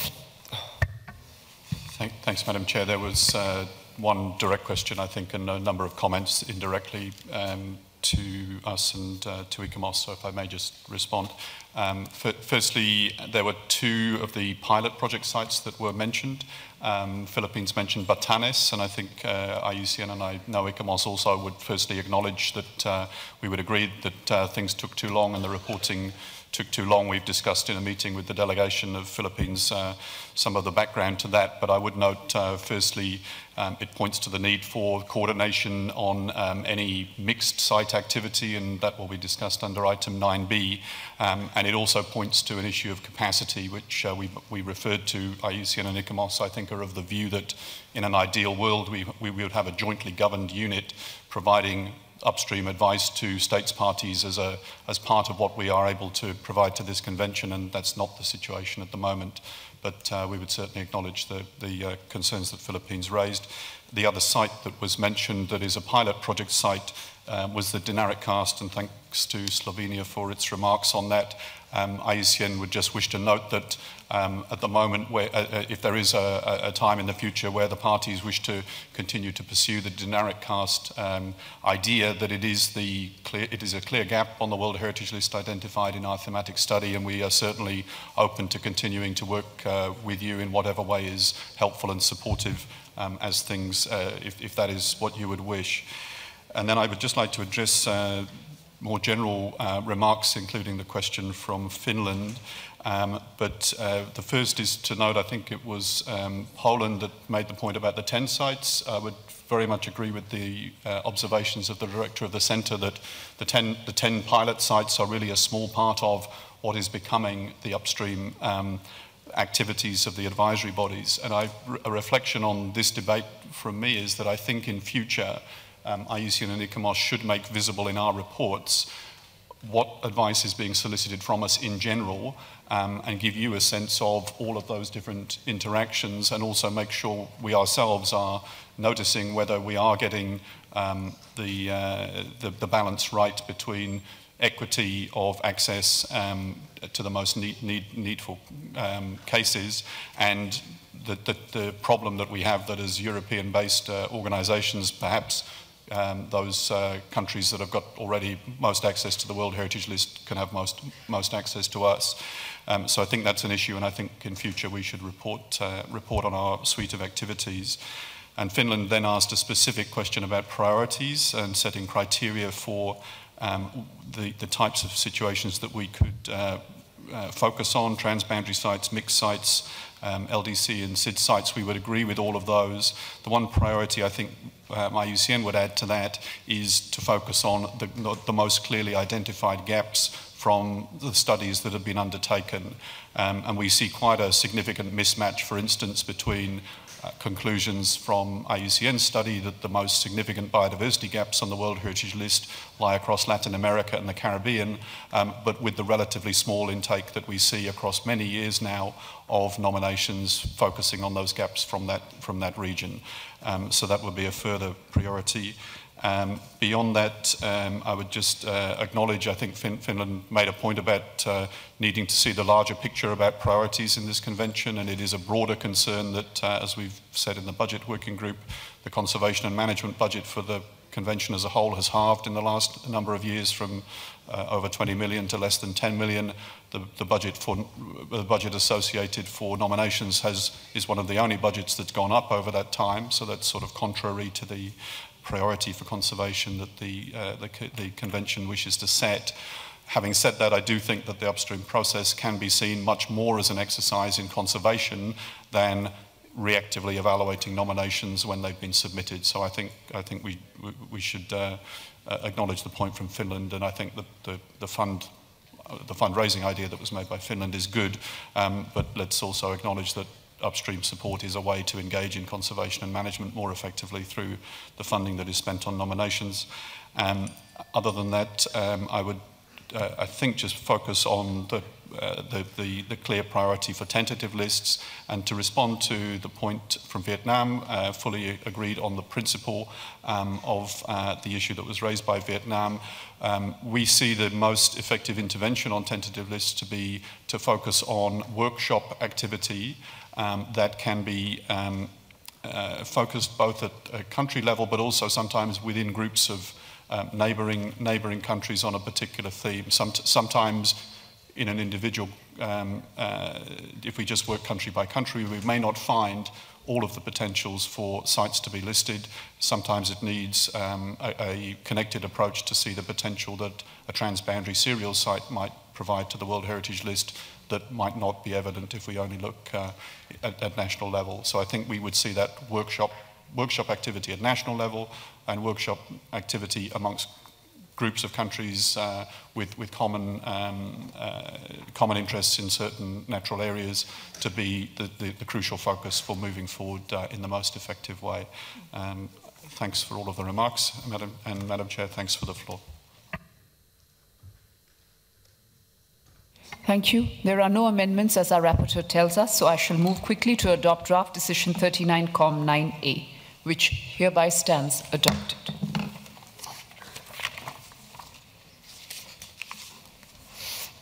I will turn now to item 10A, skipping 9B, since under item 10A, there are many experts who are in the room, and this item could well benefit from their expertise.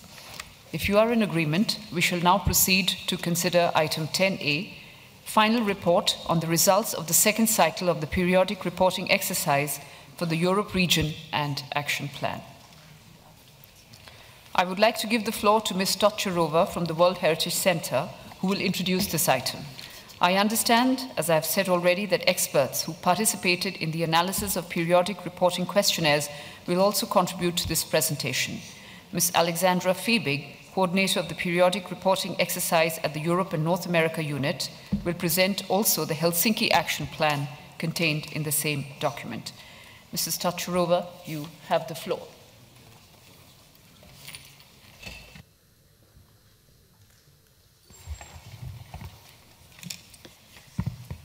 Thank you, Madam Chair. At its 36th session, the World Heritage Committee launched the periodic reporting exercise for the Europe and North America region. Due to the large number of properties in the region, Europe was split into two groups, which filled out the periodic reporting online questionnaire over a period of 1 year, between 2012 and 2014. As with other regions, national focal points were tasked with filling out Section 1 on the implementation of the World Heritage Convention at the national level, and they validated the Section 2 once it had been filled out by the site managers for each World Heritage properties in their respective countries and overall in the region. The Europe region's periodic reporting exercise had a very fast scope, first of all because of the large number of properties, but also because it involved not only filling out the periodic reporting questionnaire and submitting it, it included the submission of a lot of cartographic information as part of the retrospective inventory, and the preparation of over 350 retrospective statements of outstanding universal value. It is very important to flag that all stakeholders in the region, in the area, stakeholders in World Heritage, of course, played a very important part in the success of this second cycle of periodic reporting in Europe. And I would like to take this opportunity to thank the national focal points for World Heritage, as well as the site managers in the region, who invested a lot of time and a lot of effort, a lot of dedication in the process. As far as the World Heritage Center is concerned, we provided technical support, we provided guidance to the states parties throughout this exercise. First of all, in the form of a help desk. We also maintained the periodic reporting online platform, where a lot of information was shared with states parties, from the handbook for periodic reporting to video tutorials to a frequently asked questions document, and so on and so on. Much more content was added as the cycle progressed, reflecting the solutions found to many of the issues encountered throughout this complex process. The center also co-organized with many host countries a number of training workshops and side events on periodic reporting at regional and sub-regional levels to guide the focal points and site manager throughout the exercise. As the cycle progressed, those meetings were also used to share preliminary analysis of the results obtained, and as we typically do, they always have been used as capacity building events. And probably this is the right time to thank all the countries that have hosted events or that have sponsored activities of the center related to the second cycle of periodic reporting. I'm very happy to report that at the end of the second cycle, the questionnaires were filled out to 99%, which clearly shows the dedication of all stakeholders in providing up-to-date information about the implementation of the World Heritage Convention across the region and the state of conservation of each World Heritage property. The response to the second cycle of periodic reporting has been largely positive, which proves that although it is a large-scale statutory exercise, the respondents see a very important added value in going through this process on a regular basis. it's probably important to note that as soon as possible, after the completion of the questionnaire in each of the consecutive years we have done this, the World Heritage Center has shared with each state party the short summary reports for each state party and for each property, which, upon agreement of the states parties concerned, have also been made available online. That is, there is very fresh information which has been made available to the relevant stakeholders and to the World Heritage community in general, which may access it through our website. Also, we have prepared national data sets comprising all the information submitted by the states parties, which have been shared with the national focal points, with the hope that they may allow each state party to take ownership of this data and use it for their planning and policy-making activities. I have to note as well that many of the statutory activities linked to the second cycle are still ongoing, but significant progress has been made in every area. And the World Heritage Center would like to thank the states parties for their commitment in, for example, updating statutory information, and to ask the committee to encourage the states parties to pursue this important work. I would also like to draw your attention to the capacity building studies which have been commissioned by the World Heritage Center at the end of the second cycle of the periodic reporting, and carried out by prepared by international heritage experts for each sub-region in Europe. These studies aim to reinforce the links between the monitoring of sites of the state of conservation of properties and the periodic reporting process, and are based on a cross-cutting analysis of the state of conservation reports submitted since the end of the first cycle of the periodic reporting and the results of the second cycle of periodic reporting. I can assure you that this is a very, very interesting exercise and has brought out the links and the differences as well between the periodic reporting exercise and the state of conservation as seen as a statutory process and implemented by the committee and the secretariat and the advisory bodies. These studies are available on the World Heritage Center's website and can be very useful to the states parties for setting sub-regional capacity building priorities. These studies have also informed the action plan for Europe, which will be discussed later in this session. Finally, after this brief introduction, which concerns rather the process than the content, I'd like to tell you that we have worked throughout this process, we as a World Heritage Center, with a group of experts on the analysis of the many thousands lines of data and comments that have been collected throughout the second cycle of periodic reporting. And here I'll open a bracket and tell you we have received 460 approximately questionnaires with an enormous quantity of data. And as I said, it's thousands of lines, enormous data that we have worked on together with a very dedicated team of experts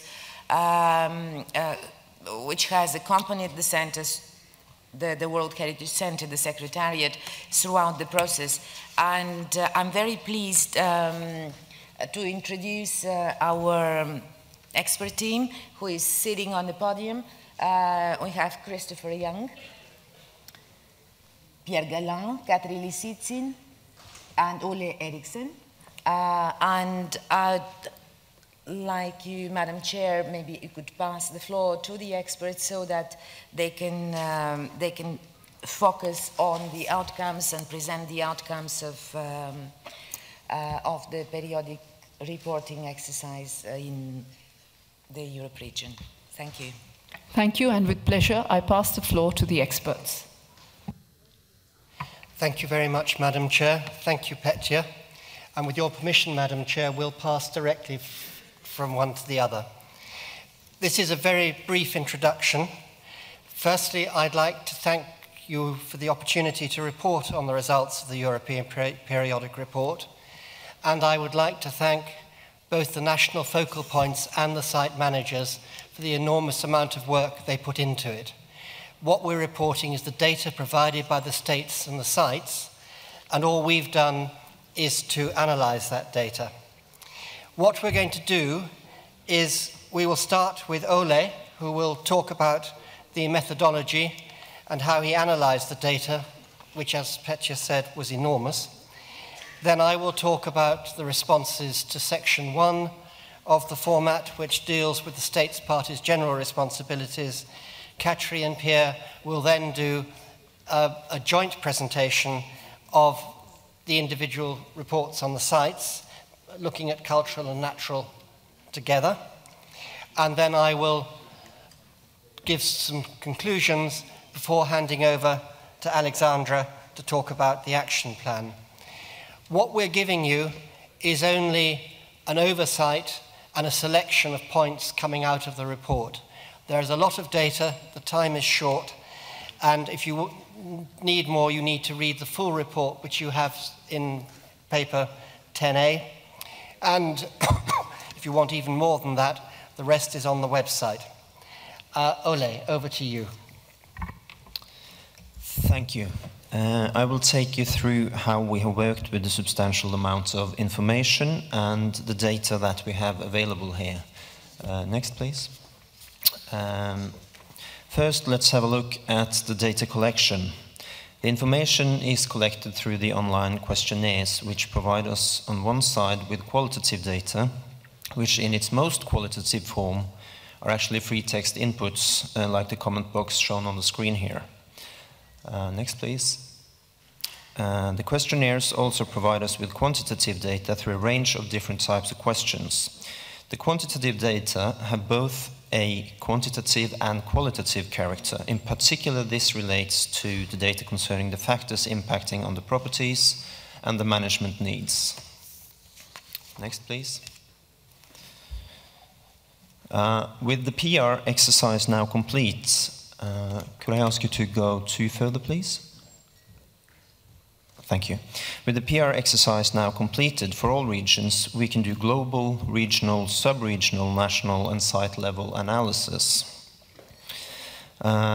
Going back to the data, the quantitative and qualitative data obviously require different analytical approaches. The qualitative data require a very labor-intensive analytical approach because it actually demands that somebody sits and reads all the information put into the comment fields. With 424 sites being reported on this time, that's been a huge amount of work.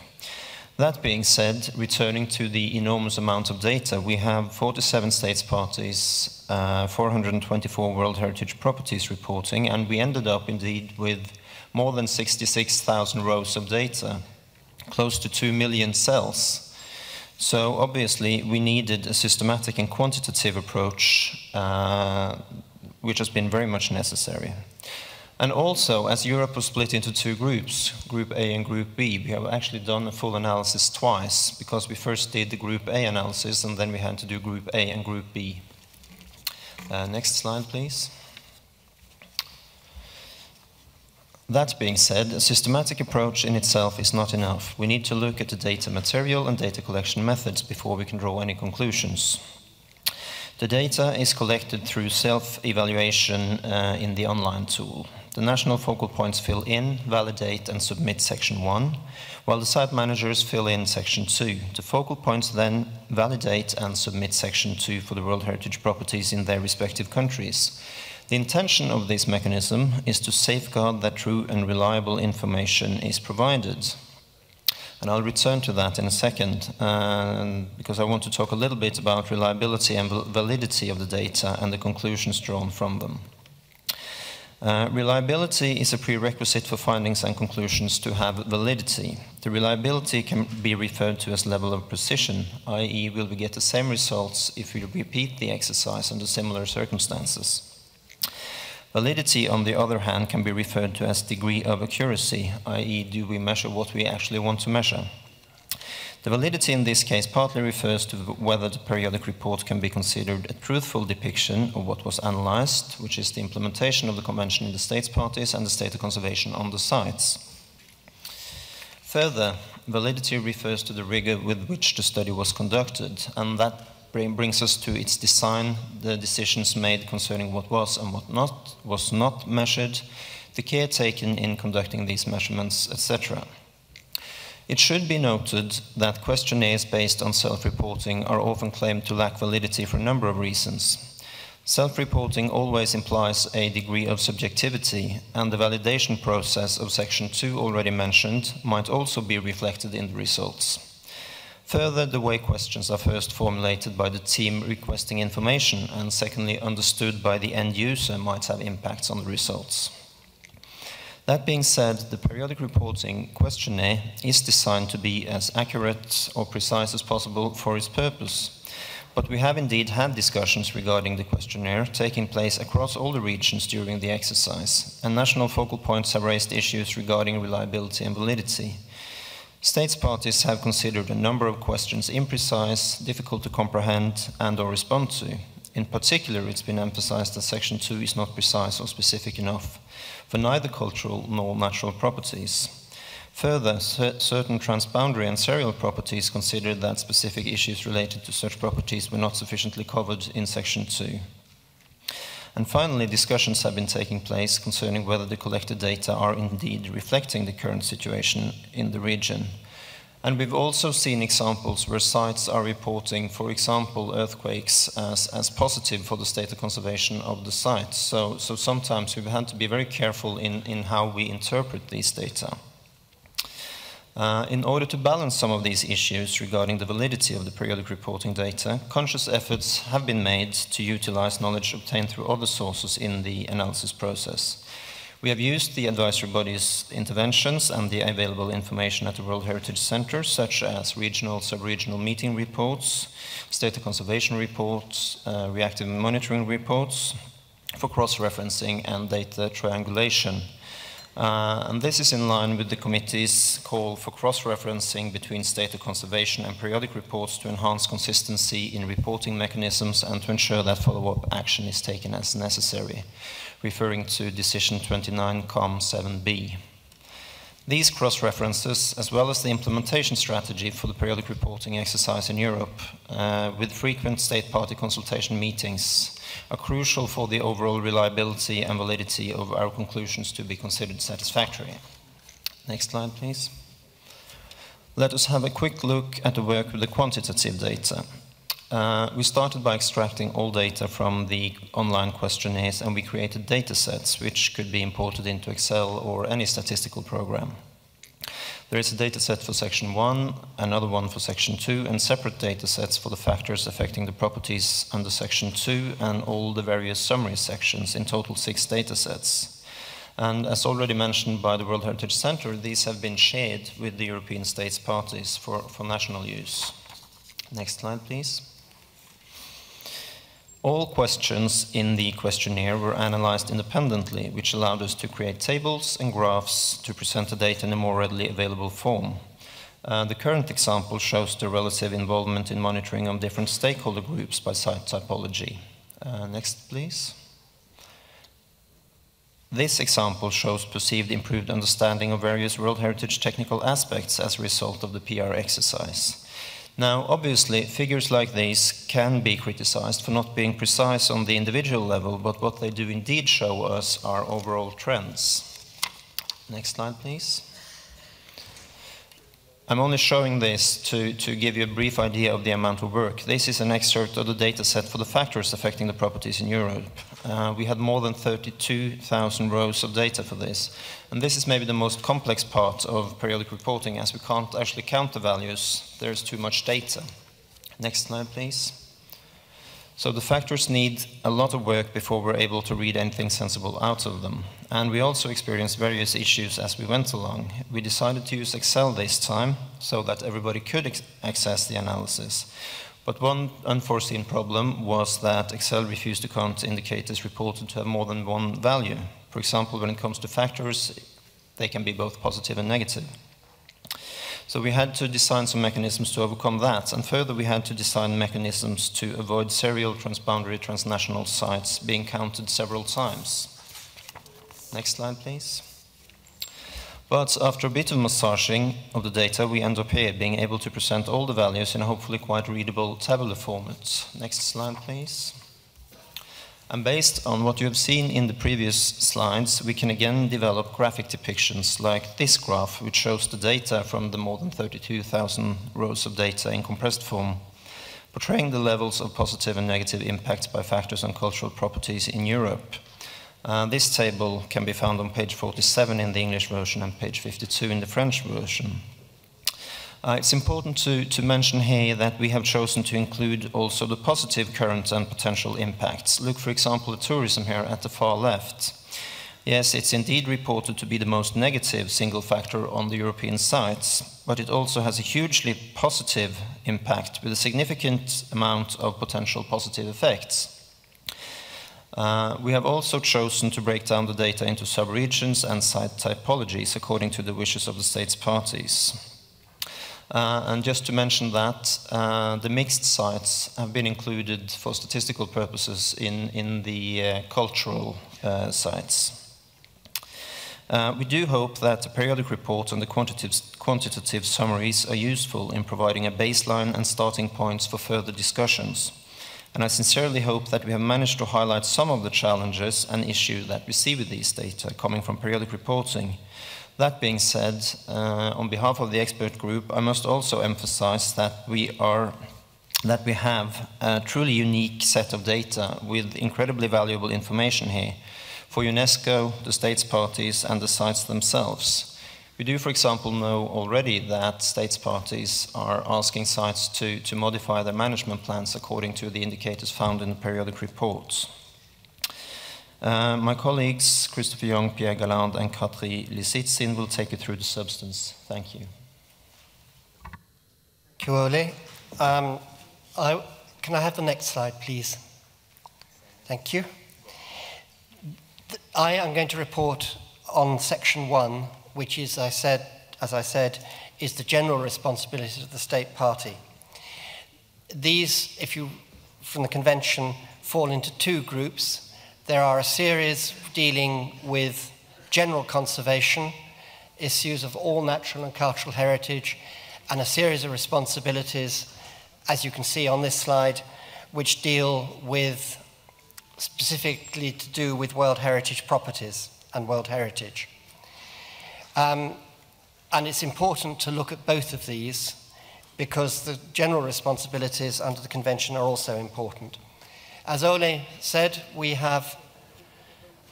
worked in sub-regions, but in fact, when we did the analysis afterwards, the variations between sub-regions are not particularly significant, and therefore for section 1, I'm talking about Europe as a whole. Have the next slide, please. So, looking at the general issues, basically it comes to inventories, what heritage have we got and what do we know about it, general policy development, what are our policies for looking after it, and conservation services and funding, who's there to do it, have they got enough money, and do they actually work together with other services, were the basic questions. All the countries in Europe do have an inventory. It depends on the nature of the national system as to whether that inventory is at national level or at provincial or state level. 75% of the inventories are regarded as being complete for cultural sites, slightly less for nature, and 75% of countries said that they were adequate to capture the diversity of their cultural and natural heritage. 100% of states parties use the inventories to protect cultural property, 80% use them to protect natural property. And I think there's a slight difference of approach to inventarization between cultural and natural heritage, which might be worth exploring further. Next, please. All countries have got legislation to protect heritage. 90% of countries consider their legislation is adequate, at least in theory, because as you'll see, only 75% report that 75% report that enforcement of that legislation could be improved for one reason or another.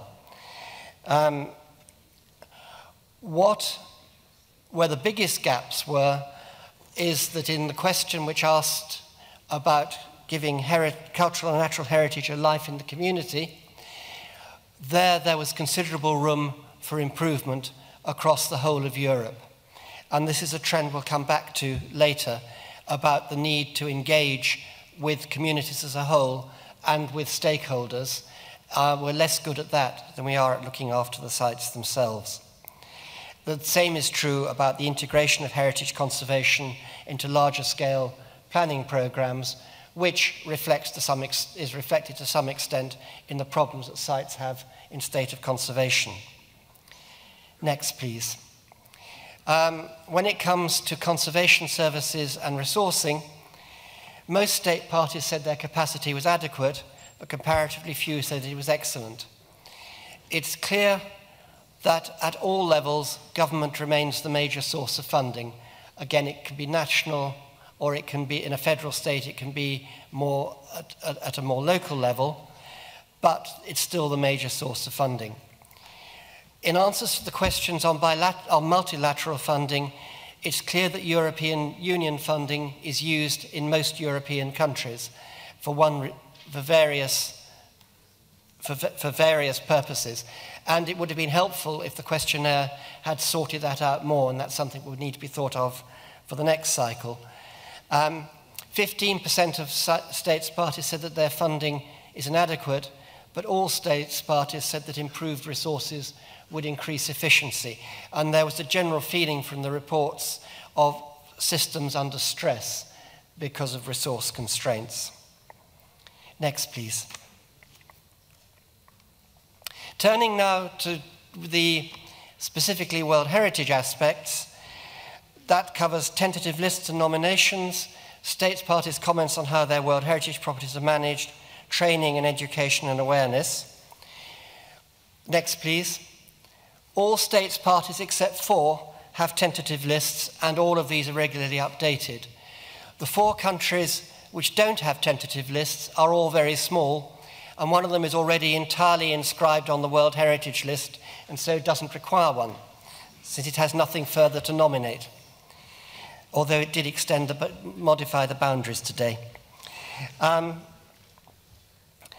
Otherwise, tentative lists are clearly being regarded as an important tool, and that is reflected in the number of nominations which states parties are planning to make over the next 6 years, which averages out, for those states parties who reported, at about 3 per state party over the period of 6 years, which is quite a lot of sites. Other interesting question on tentative lists was that 50% of states parties said they cooperated with adjoining states parties in preparing their tentative lists, but the answers are inconsistent, since some of the state parties which adjoined the ones that said they were cooperating said they didn't. So, I mean, there are clearly different views on what cooperation actually involves. The most used tools were the global strategy, thematic and gap studies, and as I said, most state parties intend to continue nominating. And the perceived benefits of World Heritage are shown in order of popularity here, starting with enhanced honour and prestige, and with enhanced conservation coming at the bottom, which suggests that World Heritage inscription, for a lot of countries, they already think that their conservation standards are adequate, and it doesn't produce much more in the way of improved conservation. The principal reason for doing it seems to be enhanced honour and prestige, followed quite a lot by the feeling that it will increase public involvement and tourism, and then enhance protection and so on. Next, please. In terms of management, this is the view of states parties. Sites have a slightly different view of this, and that will be reported on by Pierre and Katri, because that's what they'll tell you what the site managers said. 15% of states parties have excellent capacity, and 17% have some capacity but have significant deficiencies, which is quite high. And the rest, 2/3, say they have adequate capacity, which needs to be taken in mind with what was said earlier about resourcing. Next, please. Training. The questions here covered a very wide range of activities. What was clear from them is that the greatest training needs to do with community outreach, education, visitor management, and risk preparedness. Apart from the latter, all those again are to do with dealing with other stakeholders and the wider community and talking to other people outside the conservation world. It was noticeable that less than 40% of states parties have training strategies in place, and not all of those are fully implemented.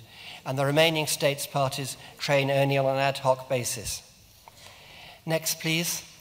And the final point I want to touch on is awareness raising. Answer to the questions on awareness levels. These are highest among the tourist industries, the people who live around World Heritage Sites, not surprisingly, decision makers and civil servants. It's lowest among general public, youth, indigenous peoples, and private sector. So again, there's this need to go out outside our own community and involve others in the sites and in our work. And very few states parties said that they had effective strategies for raising awareness. And now I'll pass over to Pierre and Katri to talk about the responses from the individual properties. Thank you. Thank you, Chris. Madam Chair, Mesdames et Messieurs les membres du comité, ladies and gentlemen, we have decided to present jointly the Section 2 report regarding natural, mixed and cultural sites for two main reasons. First, because as Chris already mentioned, most of the findings applies to all types of properties. And second, there is a considerable effort currently going on to work more closely together, culture and nature, and we wish to offer a small contribution to this general World Heritage effort. As you see on this slide, the number of properties in Europe is very high. We have received report for more than 420 properties, which is slightly less than the overall number of properties worldwide. From the first periodic reporting cycle to the second, the number has almost doubled, but the proportion among type of properties has remained basically the same, especially for culture, which cover almost 90% of the European properties, nature, which is 9 to 10%, and only difference is for mixed sites. We had already 9 mixed sites on the first cycle. That means they were all nominated before 1999, and we still have the same number. I had the chance to participate to the analysis of the first cycle already, and we see some very big progress during this long period of time. First, we have realized, and this is a good news, that the questionnaire have been filled as a joint effort between the state parties and site managers. This was not the case, obviously, in the first cycle. And you have heard how many statements of outstanding universal value have been drafted or have been accepted or are in the process of being accepted by the committee. Boundaries, maps have been largely clarified, and management has improved in most cases. Next slide, please. The results have been divided among sub-regions, but we have to be careful when making a statistical analysis between the regions. First, the number of natural and mixed sites is fairly low in regard to cultural properties. My colleague had to handle more than 380 sites, or 355 sites, and I had to handle together natural and mixed sites 49. So I had the easy task, she had the heavy burden. And one small reservation about the natural sites. quite a few are located outside of the European biological region. We have islands in the South Pacific, we have Greenland, we have Canary Islands, so statistically it's difficult to handle the natural site on one region. We have very few sub-regional differences overall, so for most of the report it is handled at one region, European region. Next slide, please. Overall, the OUV is considered as being maintained in a large majority of cases. This is also a very positive result. Less than 10% of cultural sites have their OUV considered as impacted, but in most cases it is addressed. And in only very few cases it's seriously impacted. We have no site in Europe where OUV is considered as lost. Globally, for natural sites, these results are confirmed by the external review, desk review, IUCN Outlook. And again, this is very positive because we know that in some cases an auto-evaluation can lead to some slightly biased result. Next slide, please. We have here the summary table of the OUV state in the different sub-region and in the different type of properties. And we see that the proportions are relatively similar. We have 90% where the OUV is maintained, and in comparison with the global result worldwide, it's slightly above, but not significantly so. So that means that worldwide, at least more than 80% of the properties are considered as have an OUV which is maintained. Next slide, please. And I give the floor to my colleague. Thank you, Pierre, and thank you all. And also thank you for this opportunity to learn and share. The data is yours, the state parties, and I do hope it proves to be useful. Perhaps more useful than in the first cycle. And this is really an opportunity, also thanks to Ule's capacity to handle this data so it can be accessible, to really use it for your own purposes. We go on a little bit with the questionnaire structure. Integrity and authenticity. There is no general trend which properties or sub-regions report an impact on either the OUV, as Pierre mentioned, or the authenticity and integrity. This was a surprise, I think, for most of us, but that is how it is. Integrity is reported to be intact in a large majority of properties, and there's no specific category or type of property dominant. Integrity is slightly higher compromised in natural and mixed sites, which can also be depending on their size and the way the nominations have been focusing. Authenticity, which goes to culture properties, is preserved is nearly all properties. The interesting point here, I think, for future work is that very few properties have answered the questions of attributes. There was a possibility, if you remember, to answer about the attributes. This may indicate a need for capacity building about OUV in general, together with the fact that there is a lack of monitoring indicator reported. We come to that later. We do find this is a major issue. Next slide, please. Boundaries and buffer zones, as we have heard the previous days here too, are a major issue. But it is very positive that the majority of properties now have clearly defined boundaries. Boundaries are reported in general to be adequate to maintain the OU. And this is surely a very positive development from the first cycle. Please disregard some of the colors in these data on the screens. We had a last-minute moment. We noticed there is some discrepancy. The situation is much more complex in buffer zones.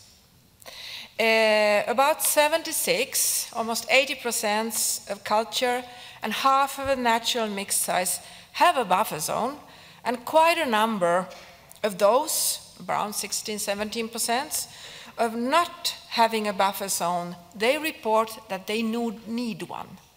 So this is a future activity which we already seen growing right now. The need for a buffer zone is of course lower with natural properties, because several are large protected areas like national parks with their internal zoning sufficient to endure the OUV, or they are well-defined geographical areas like islands. Buffer zones and their function, how they work and what they are there for, is a major issue. The buffer zones are generally seen as positive, a positive factor, but their management is difficult. They are often under different legal and management frameworks, and in comments, because we have also read the comments very carefully, there is mentioned a need for a national policy or national support, national level support, to deal with the legislation and the management of buffer zones. Many of them are meant to include the setting and landscape context of the site that might have been overlooked, or our vision, our concept of cultural heritage has also broadened over time. Both property boundaries and especially buffer zones are not well known among local residents and communities. One property in their comments mentioned, you must remind them. Efforts need to be made to ensure that they are updated and communicated, and this comes up in many comments. There is also a lack of clarity about the role and function of buffer zones in general. Next, please. The factor groups which Ole mentioned are fairly difficult to get an overall view because of the very wide diversity. We tried to find out trends, didn't we? And it was not a very clear trend to see, say. What is interesting is that the main groups, as reported, were fairly similar to culture, natural and mixed properties across Europe, even if the priority within the different groups have been set differently. I mean, that they were same group of factors, but they were prioritized in different orders.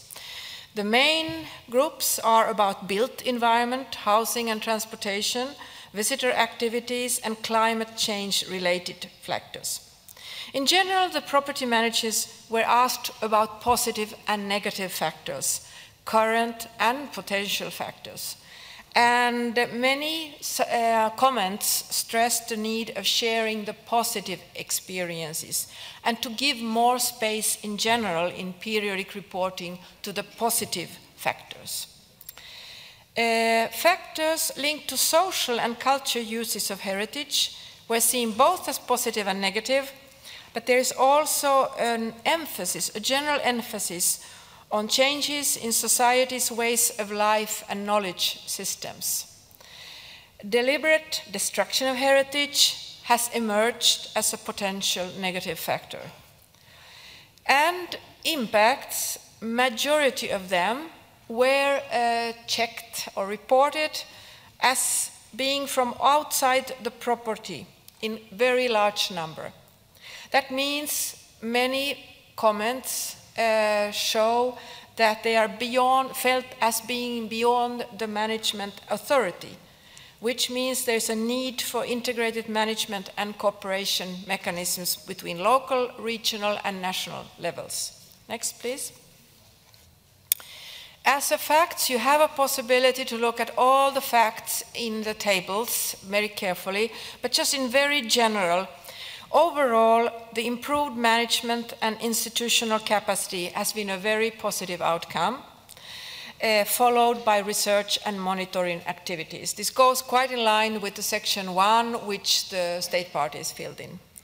Tourism and visitors management, as Ole mentioned too, is seen both positive and negative. This means that the management, the sustainable management of tourism is actually the very crucial issue. The largest groups of negative, separate like negative factors overall report is linked to building activities and climate changes. I don't think this is a surprise, but it's interesting also to see how they are prioritized. Now to natural factors. We have identified the group of factors or factors that were most often mentioned in the report. One remark, there was no limit to the number of factors that sites could mention. And we have, for positive factors, it goes from 0 to 33, and for negative factor, it goes from 0 to 45. So we have to be very careful when we analyze the number of mention of the factors. But again, we had relatively similar main factors, and positive factors, society's valuing of heritage, management action, tourism. Tourism is always mentioned in both categories. It is seen as a positive, but also as a negative factor. And identity, social cohesion, and change in local population is also positive, as well as the associated use of religious, spiritual, and ritual of the properties. In the negative factor, we had the surprise to see coming at the head the illegal activities, which were put in a group of other factors. They were not considered as being very important, but it came up very often. One comment, it is not possible to identify if it's just some trespassing of some rules by visitors or if it's large illegal logging or construction at a large scale within a property. But this is mentioned very often. Tourism and all what is linked to tourism is again very often mentioned. Plus we have a group which is more or less closely associated to climate change, with fire, which is expected to increase, waste, not necessarily linked to climate change, but invasive terrestrial species, it's also linked somewhat to climate change. And for the potential factor which may appear in the future, the same groups were mentioned, but an increase for those linked to climate change. Next, please. Yeah, thank you. It's a teamwork, you know. The overall conservation legislation is considered adequate in the majority of properties. But, however, the capacities of implementation of the legal framework are considered acceptable in, I would like to say, only half of the properties. There are few that consider that enforcement of the legislation is excellent. And this may be one of the major issues. The reasons are manifold. There are lack of human resources, financial, new restrictions, lack of political awareness, among others that are mentioned in the comments. Also, the legal systems have been changing, and this is what the periodic reporting brought up. The new protection mechanisms, sectoral responsibilities, for example, are not coordinated. So in general, there have been very rapid changes in the protective and legal measures all over in Europe. Next.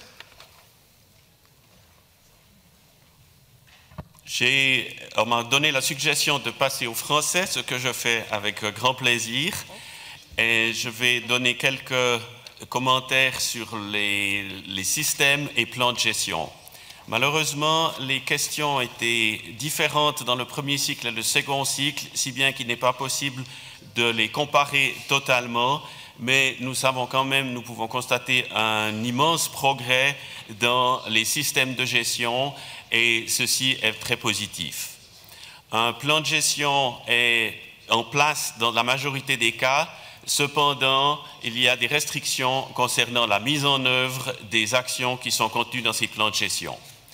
Et il est souvent mentionné un besoin d'amélioration ou d'augmentation de la coordination avec les communautés locales et avec les différents niveaux de l'administration, notamment les administrations locales et les acteurs extérieurs.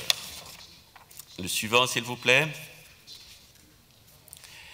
Et nous avons un certain nombre de chapitres qui sont considérés comme les plus importants que nous allons brièvement commenter. Les ressources, bien entendu, la plupart des sites mentionnent qu'ils ont des ressources, mais qu'une augmentation de ces ressources serait souhaitable. Et aussi que les sources de financement devraient être diversifiées autant que possible. Les bénéfices, je crois que c'est... Non, c'est tout. OK, les bénéfices, relativement peu de sites naturels retirent vraiment des bénéfices et dans la plupart des cas, ça vient du tourisme qui est la principale source qui donne des bénéfices. Pour les sites culturels, c'est nettement plus haut, ce qui peut être retiré, et notamment du tourisme. And I continue in English. Education, information and awareness building, I will come back a little bit later. A planned and effective, that was the question in the questionnaire, education and awareness program linked to the property, value and management is lacking in 40% of the culture and 25% of the natural and mixed properties, which is a considerably high number. Initiatives for visitor appreciation have been very successful. There are guided tours, new visitor centers. In this kind of information activities, there is a high level of new and successful initiatives. Visitor management has been a very difficult issue to analyze in the questions. There might be tourism management plan, which might not be a World Heritage targeted management plan, etc. But visitor number trend is stable with a slight increase during this period, the last 5 years. Visitor management is seen as both positive and negative. The cooperation with tourism industry is limited. And there is in general marked a need for a World Heritage targeted visitor strategy. And especially visitor data is lacking. There's a need for carrying capacity and risk analysis in a majority of the sites, especially mentioned in comments and in other capacity building questionnaire parts. Un chapitre important est le suivi ou monitoring. La dia suivante, s'il vous plaît. La moitié des biens indiquent qu'ils ont un programme de suivi exhaustif intégré, mais malheureusement, relativement peu de sites peuvent citer un set d'indicateurs et surtout une ligne de base qui soit disponible. Et ceci est extrêmement important. Le monitoring fait partie des exigences de gestion d'un site du patrimoine mondial, comme d'ailleurs de n'importe quel autre bien culturel ou naturel. Et la présence d'une ligne de base et d'indicateurs, d'un set d'indicateurs bien coordonnés est une nécessité. Et ceci a été mentionné dans pas mal de commentaires. Il y a un net besoin de capacity building et de coaching, j'utilise les termes anglais, excusez-moi, pour le suivi. Ceci est exprimé clairement et reviendra dans les lignes d'action pour le futur. Capacity building needs for site managers is a high priority, and it also has been a specific issue in the questionnaire. Less than half of the culture properties have in place and implemented a management and conservation program that helps to develop local expertise. National and mixed site, a third of them has a fully implemented capacity development plan. However, the national mixed sites have a relatively high availability for training in education and visitor management. That is, there is capacity and professional knowledge, but it's not always used, but it's available.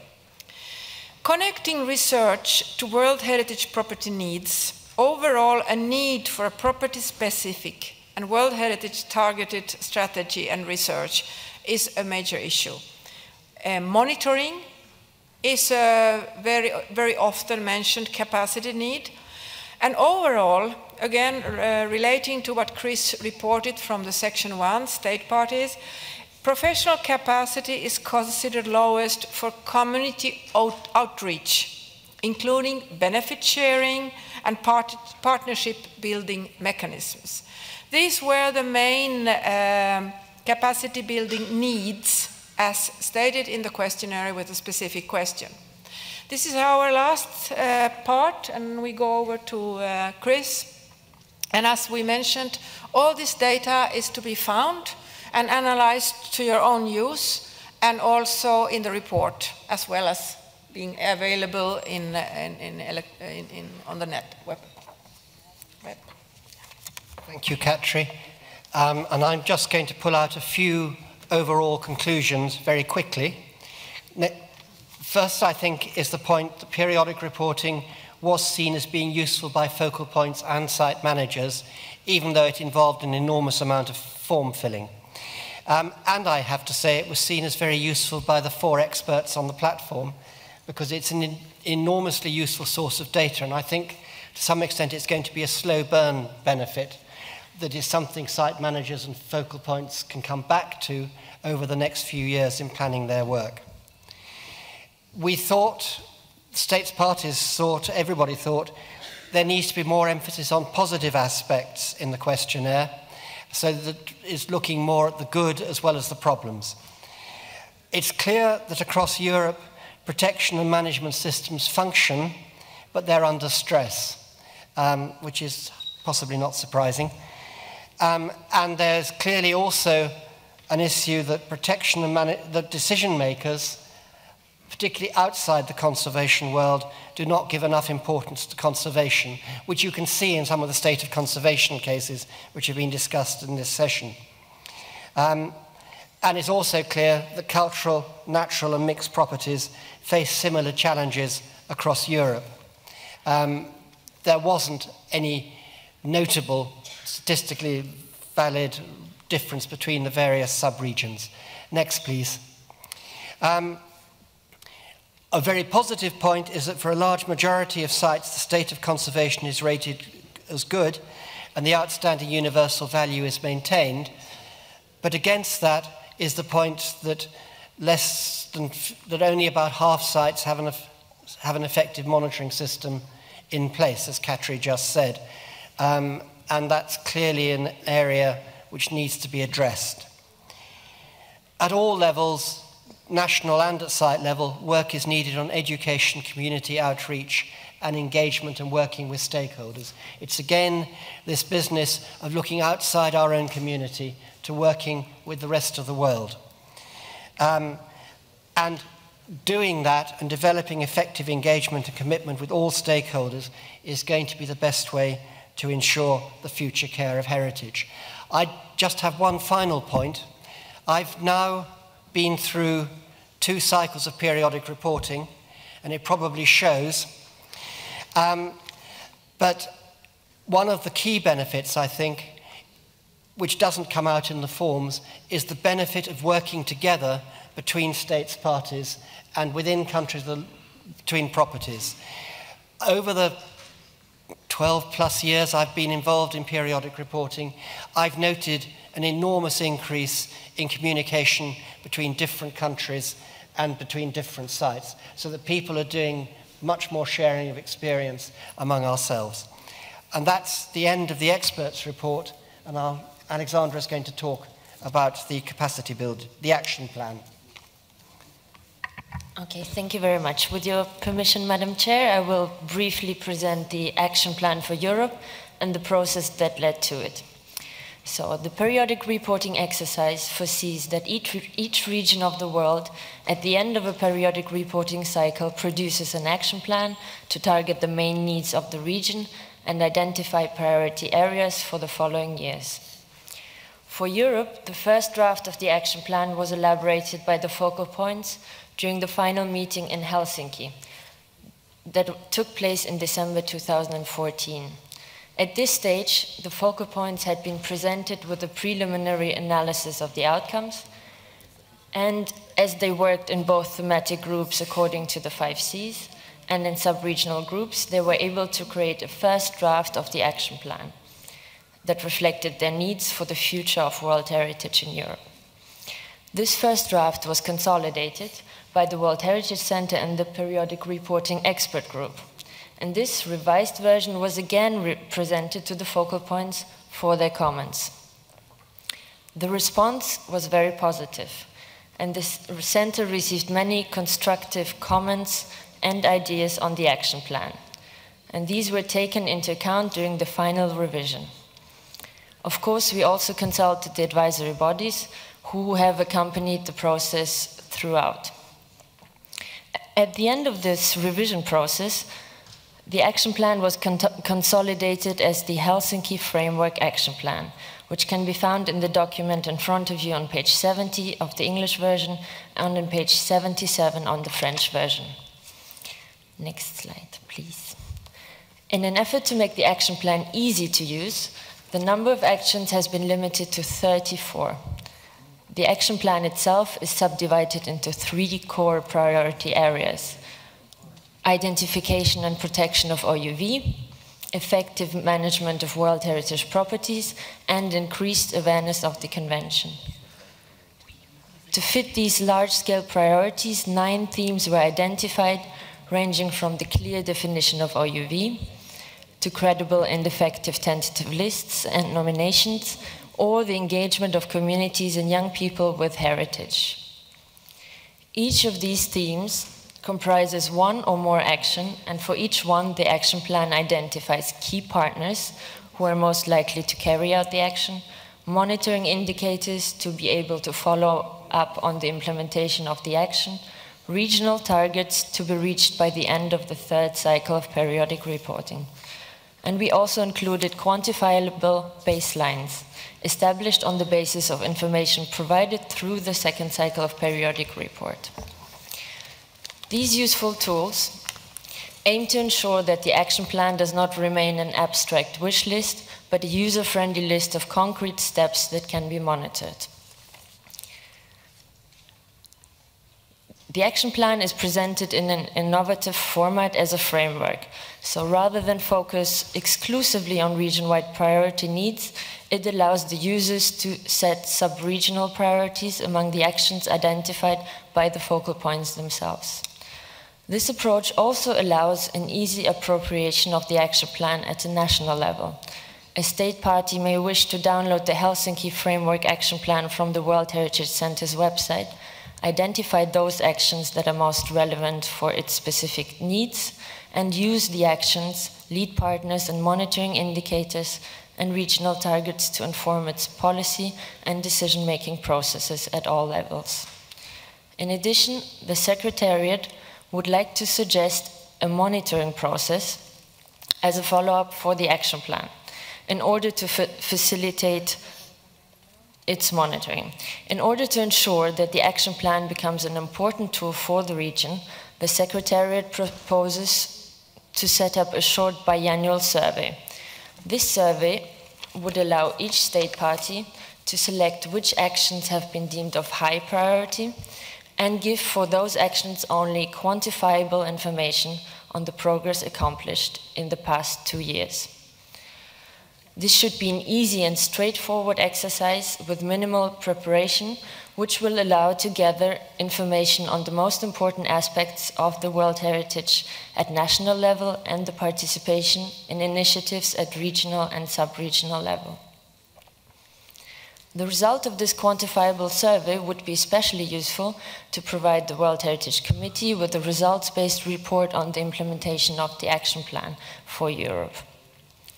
By involving the states parties at all stages of the action plan, from the conception to the follow-up activities in between the cycles, it is hoped that there will be strong involvement and cooperation among the states parties in the implementation of the action plan.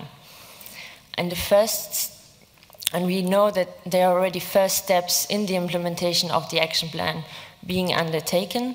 And as a good example, we would like to, in this regard, we would like to announce that the first meeting of the Associations for World Heritage Properties in Europe will take place this October.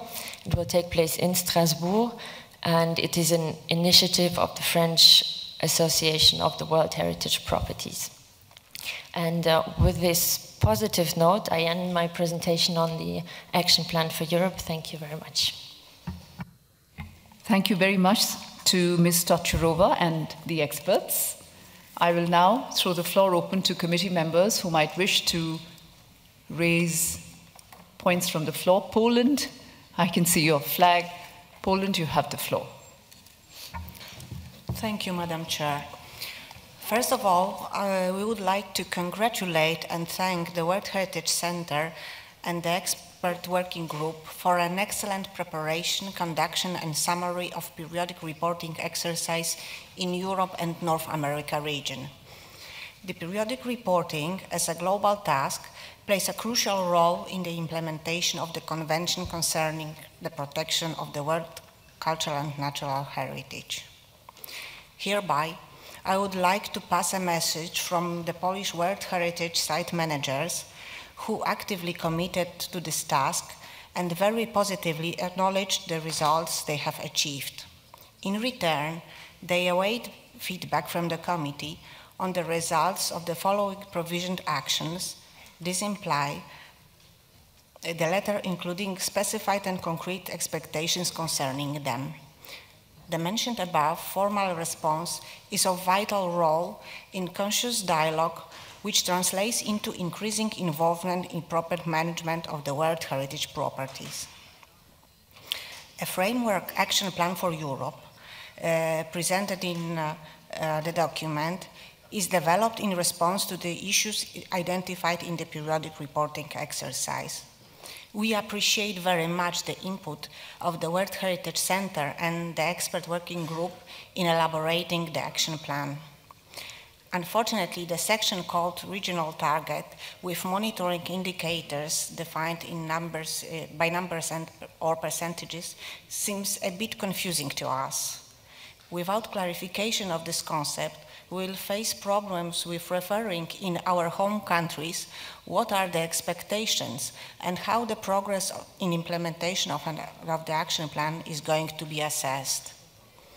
At the end, Poland would like to underline that all international efforts should be directed to continue the global periodic reporting exercise.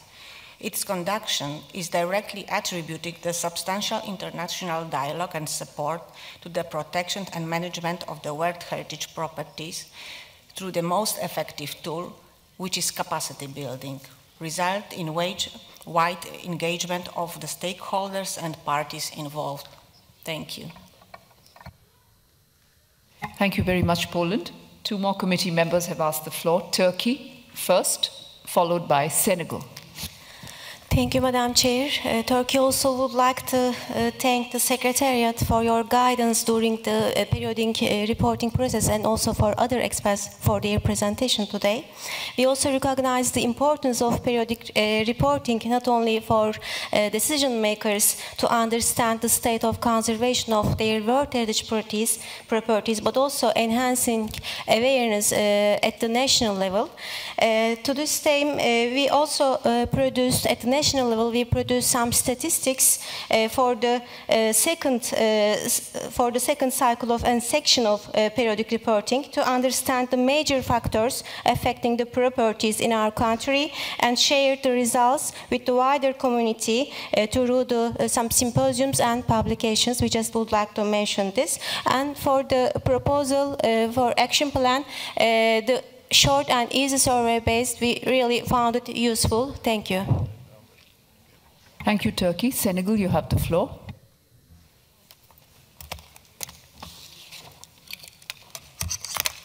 Merci, Madame la Présidente. Pensons que c'est un très très beau rapport qui montre que la partie la mieux représentée dans notre convention est aussi une partie qui fait un travail remarquable en termes de gestion et en termes de rationalisation. Nous constatons bien sûr que le naturel est très peu représenté. Je pense que ça ne doit pas évoluer. Par contre, nous avons beaucoup de naturel avec énormément de difficultés et ça risque de s'aggraver. Je pense qu'il y a peut-être ici deux expériences inverses qui peuvent être partagées. Mais ce que j'aurais surtout aimé suggérer, je sais que c'est une pratique qui est en cours, mais qu'elle soit systématisée et renforcée, c'est qu'on puisse avoir des échanges directs entre les gestionnaires. Par exemple, notre groupe Afrique est là-bas, pour qu'on puisse échanger sur les expériences et les pratiques, étant entendu qu'on n'a pas nécessairement les mêmes publics, on n'a pas nécessairement les mêmes approches, il est évident qu'on n'est pas dans les mêmes niveaux de développement. Tout cela apporte des nuances. Et c'est peut-être au niveau de ces nuances que nous pouvons créer de nouvelles opportunités qui feront que chacun, en fonction du contexte, en fonction des moyens, en fonction des publics, puisse tirer le meilleur avantage de l'expérience de l'autre pour développer sa propre approche. En tout cas, je félicite fortement les collègues du groupe pour l'excellent travail qui a été présenté. Je pense qu'il y a des expériences à partager. Il serait souhaitable que le centre, avec tous les partenaires, puisse aider à la fabrication de binômes, d'ailleurs qui pourraient intéresser d'autres groupes. Ça peut être des trépieds ou des quadrilatères, pour faire de telle sorte que les expériences du patrimoine mondial à travers le monde et surtout les bonnes expériences pourraient être partagées. Merci. Thank you, Senegal. Germany, you have the floor. Thank you, Madam Chair. Germany thanks the advisory bodies and the World Heritage Center for their work and their support to the states parties over the last years in order to make the periodic reporting exercise so successful. I remember many fruitful meetings on national, regional, and international level, full of discussions, full of work as well, international cooperation and friendship. I'm convinced that the periodic reporting is a fundamental instrument to strengthen the World Heritage Convention, in particular in regard to the conservation of the World Heritage sites. Thank you. Thank you, Germany. And after those points made by states parties, committee members, I will now turn to the Secretariat. Ms. Tachurova, you have the floor.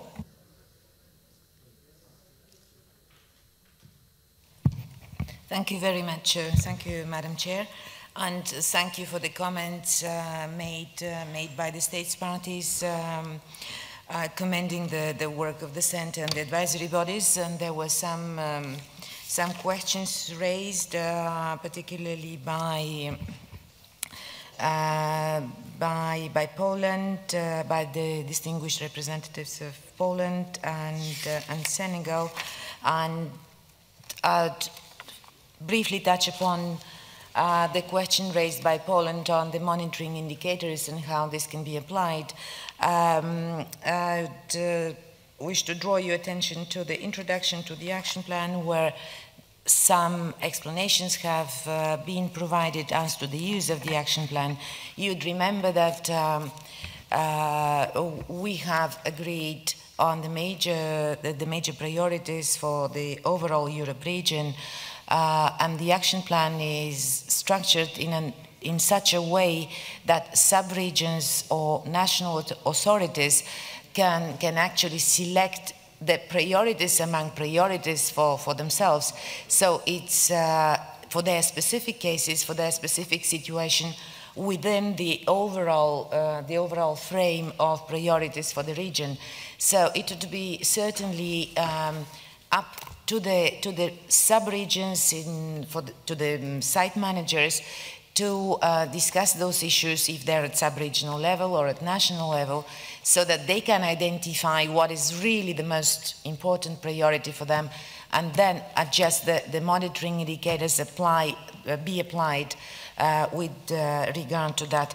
But certainly we shall have a possibility to further discuss and provide guidance wherever it's not clear in further meetings on those matters. We also have a side event on the occasion of the end of the second cycle tonight, so we can discuss in a more informal manner specific questions that can be raised. And I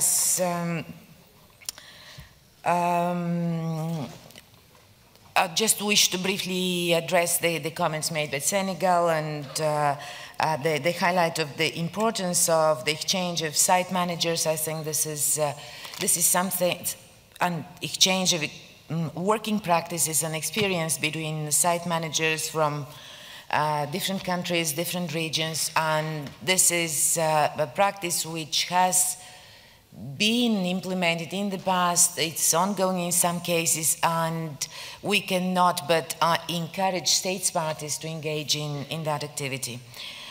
With these words, Madam Chair, I'd just turn to you. Maybe the advisory bodies might wish to take the floor. Thank you.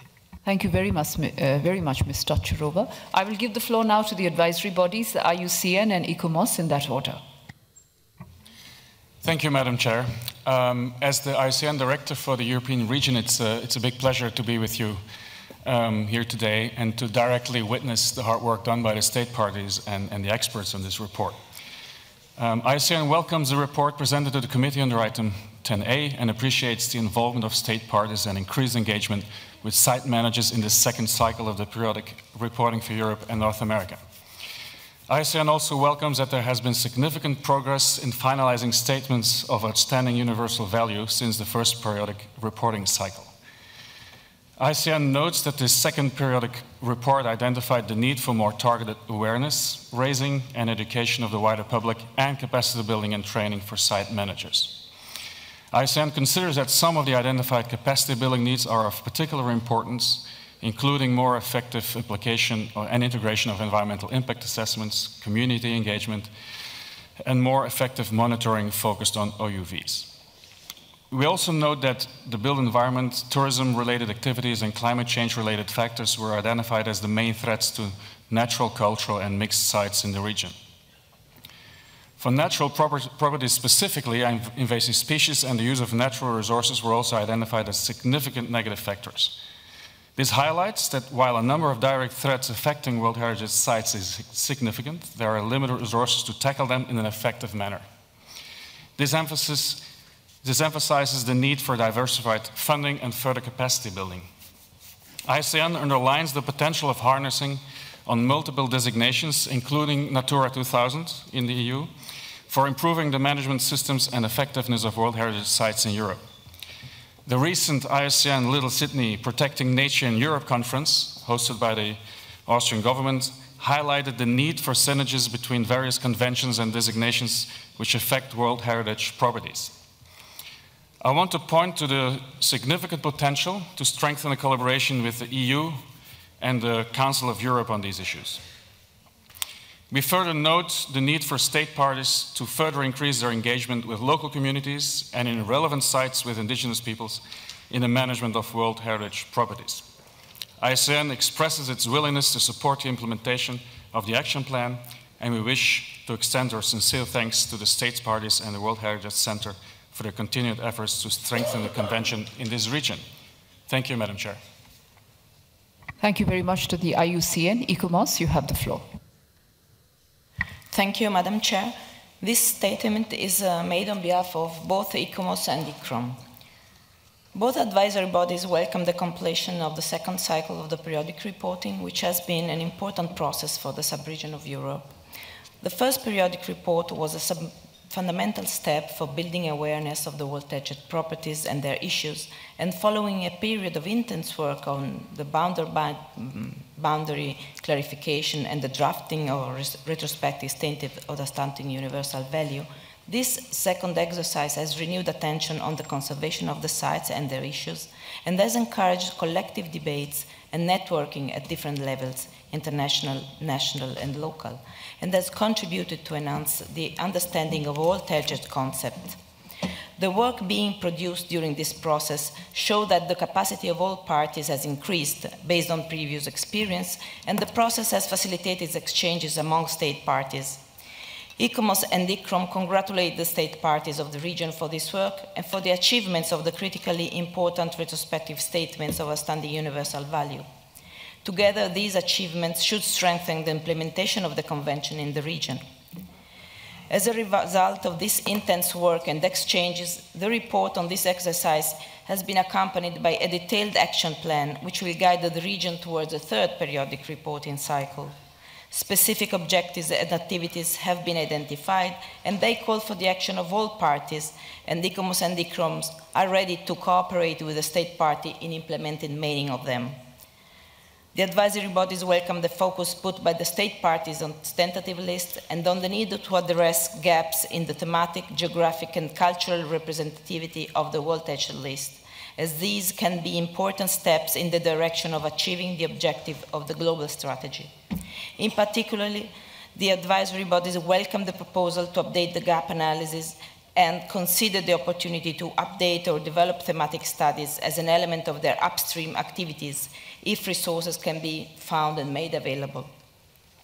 ICROM and ICOMOS recognize the emerging demand for capacity building and training for different target groups, from political decision makers to site managers as well as communities, and recognize the need to engage them at the early stages of all convention processes. We also welcome the sub-regional capacity building strategies which have been developed and which will help to ensure the state parties, advisory bodies, and other capacity building partners can work with state parties towards a better implementation of the convention at all levels.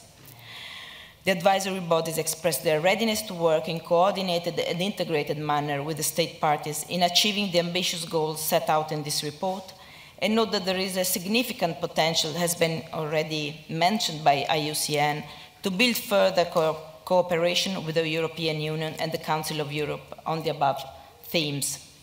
Both ICOMOS and ICROM concur with the priority given to these matters in the periodic report and its action plan, and are ready to work in cooperation with state party, also through a coordinated participation and contribution from the ICOMOS national and international scientific committees, and the ICROM's large network of professionals in the region, and obviously with the IUCN. Thank you. Thank you very much, ICOMOS. I will now turn to draft decision 39-COM-10A1, and seeing that there are no further comments after this very healthy discussion, I will move to adopt it. Adopted. We will now listen to the presentation of the Periodic Reporting Action Plan for North America, which is also contained in document 10A Part 2. I will give the floor to the Secretariat. Thank you, Madam Chair. We will be brief.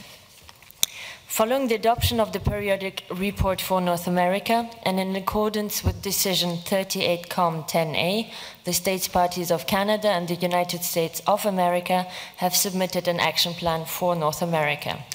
This action plan is structured to speak to the strategic objectives of the Convention and can be found on page 137 in the English and on page 146 of the French document. As you have seen there, the action plan for North America is structured around 5 results areas, which you can find on the screen. Some of this work will be undertaken in cooperation with the State Party of Mexico where appropriate. The actions listed under those result areas are planned with an implementation time frame of 5 years. And you can find the draft decision 39-COM-10A1 on page 74 of the English and on page 81 of the French document. Thank you very much, Madam Chair. Thank you very much for that brief presentation. Colleagues, we now turn to draft decision 39-COM-10A2, which is contained in the document you have in front of you under Part 2, Chapter 3. Mr. Rapporteur, did you receive proposals for amendment regarding this draft decision? Thank you, Madam Chairperson, but I haven't received any amendment concerning this draft decision. Thank you. Thank you. Then, in that case, shall I take it that the committee adopts draft decision 39-COM-10A2? It is so decided. Thank you very much. And with that, we break for lunch and meet again at 3 p.m. Thank you.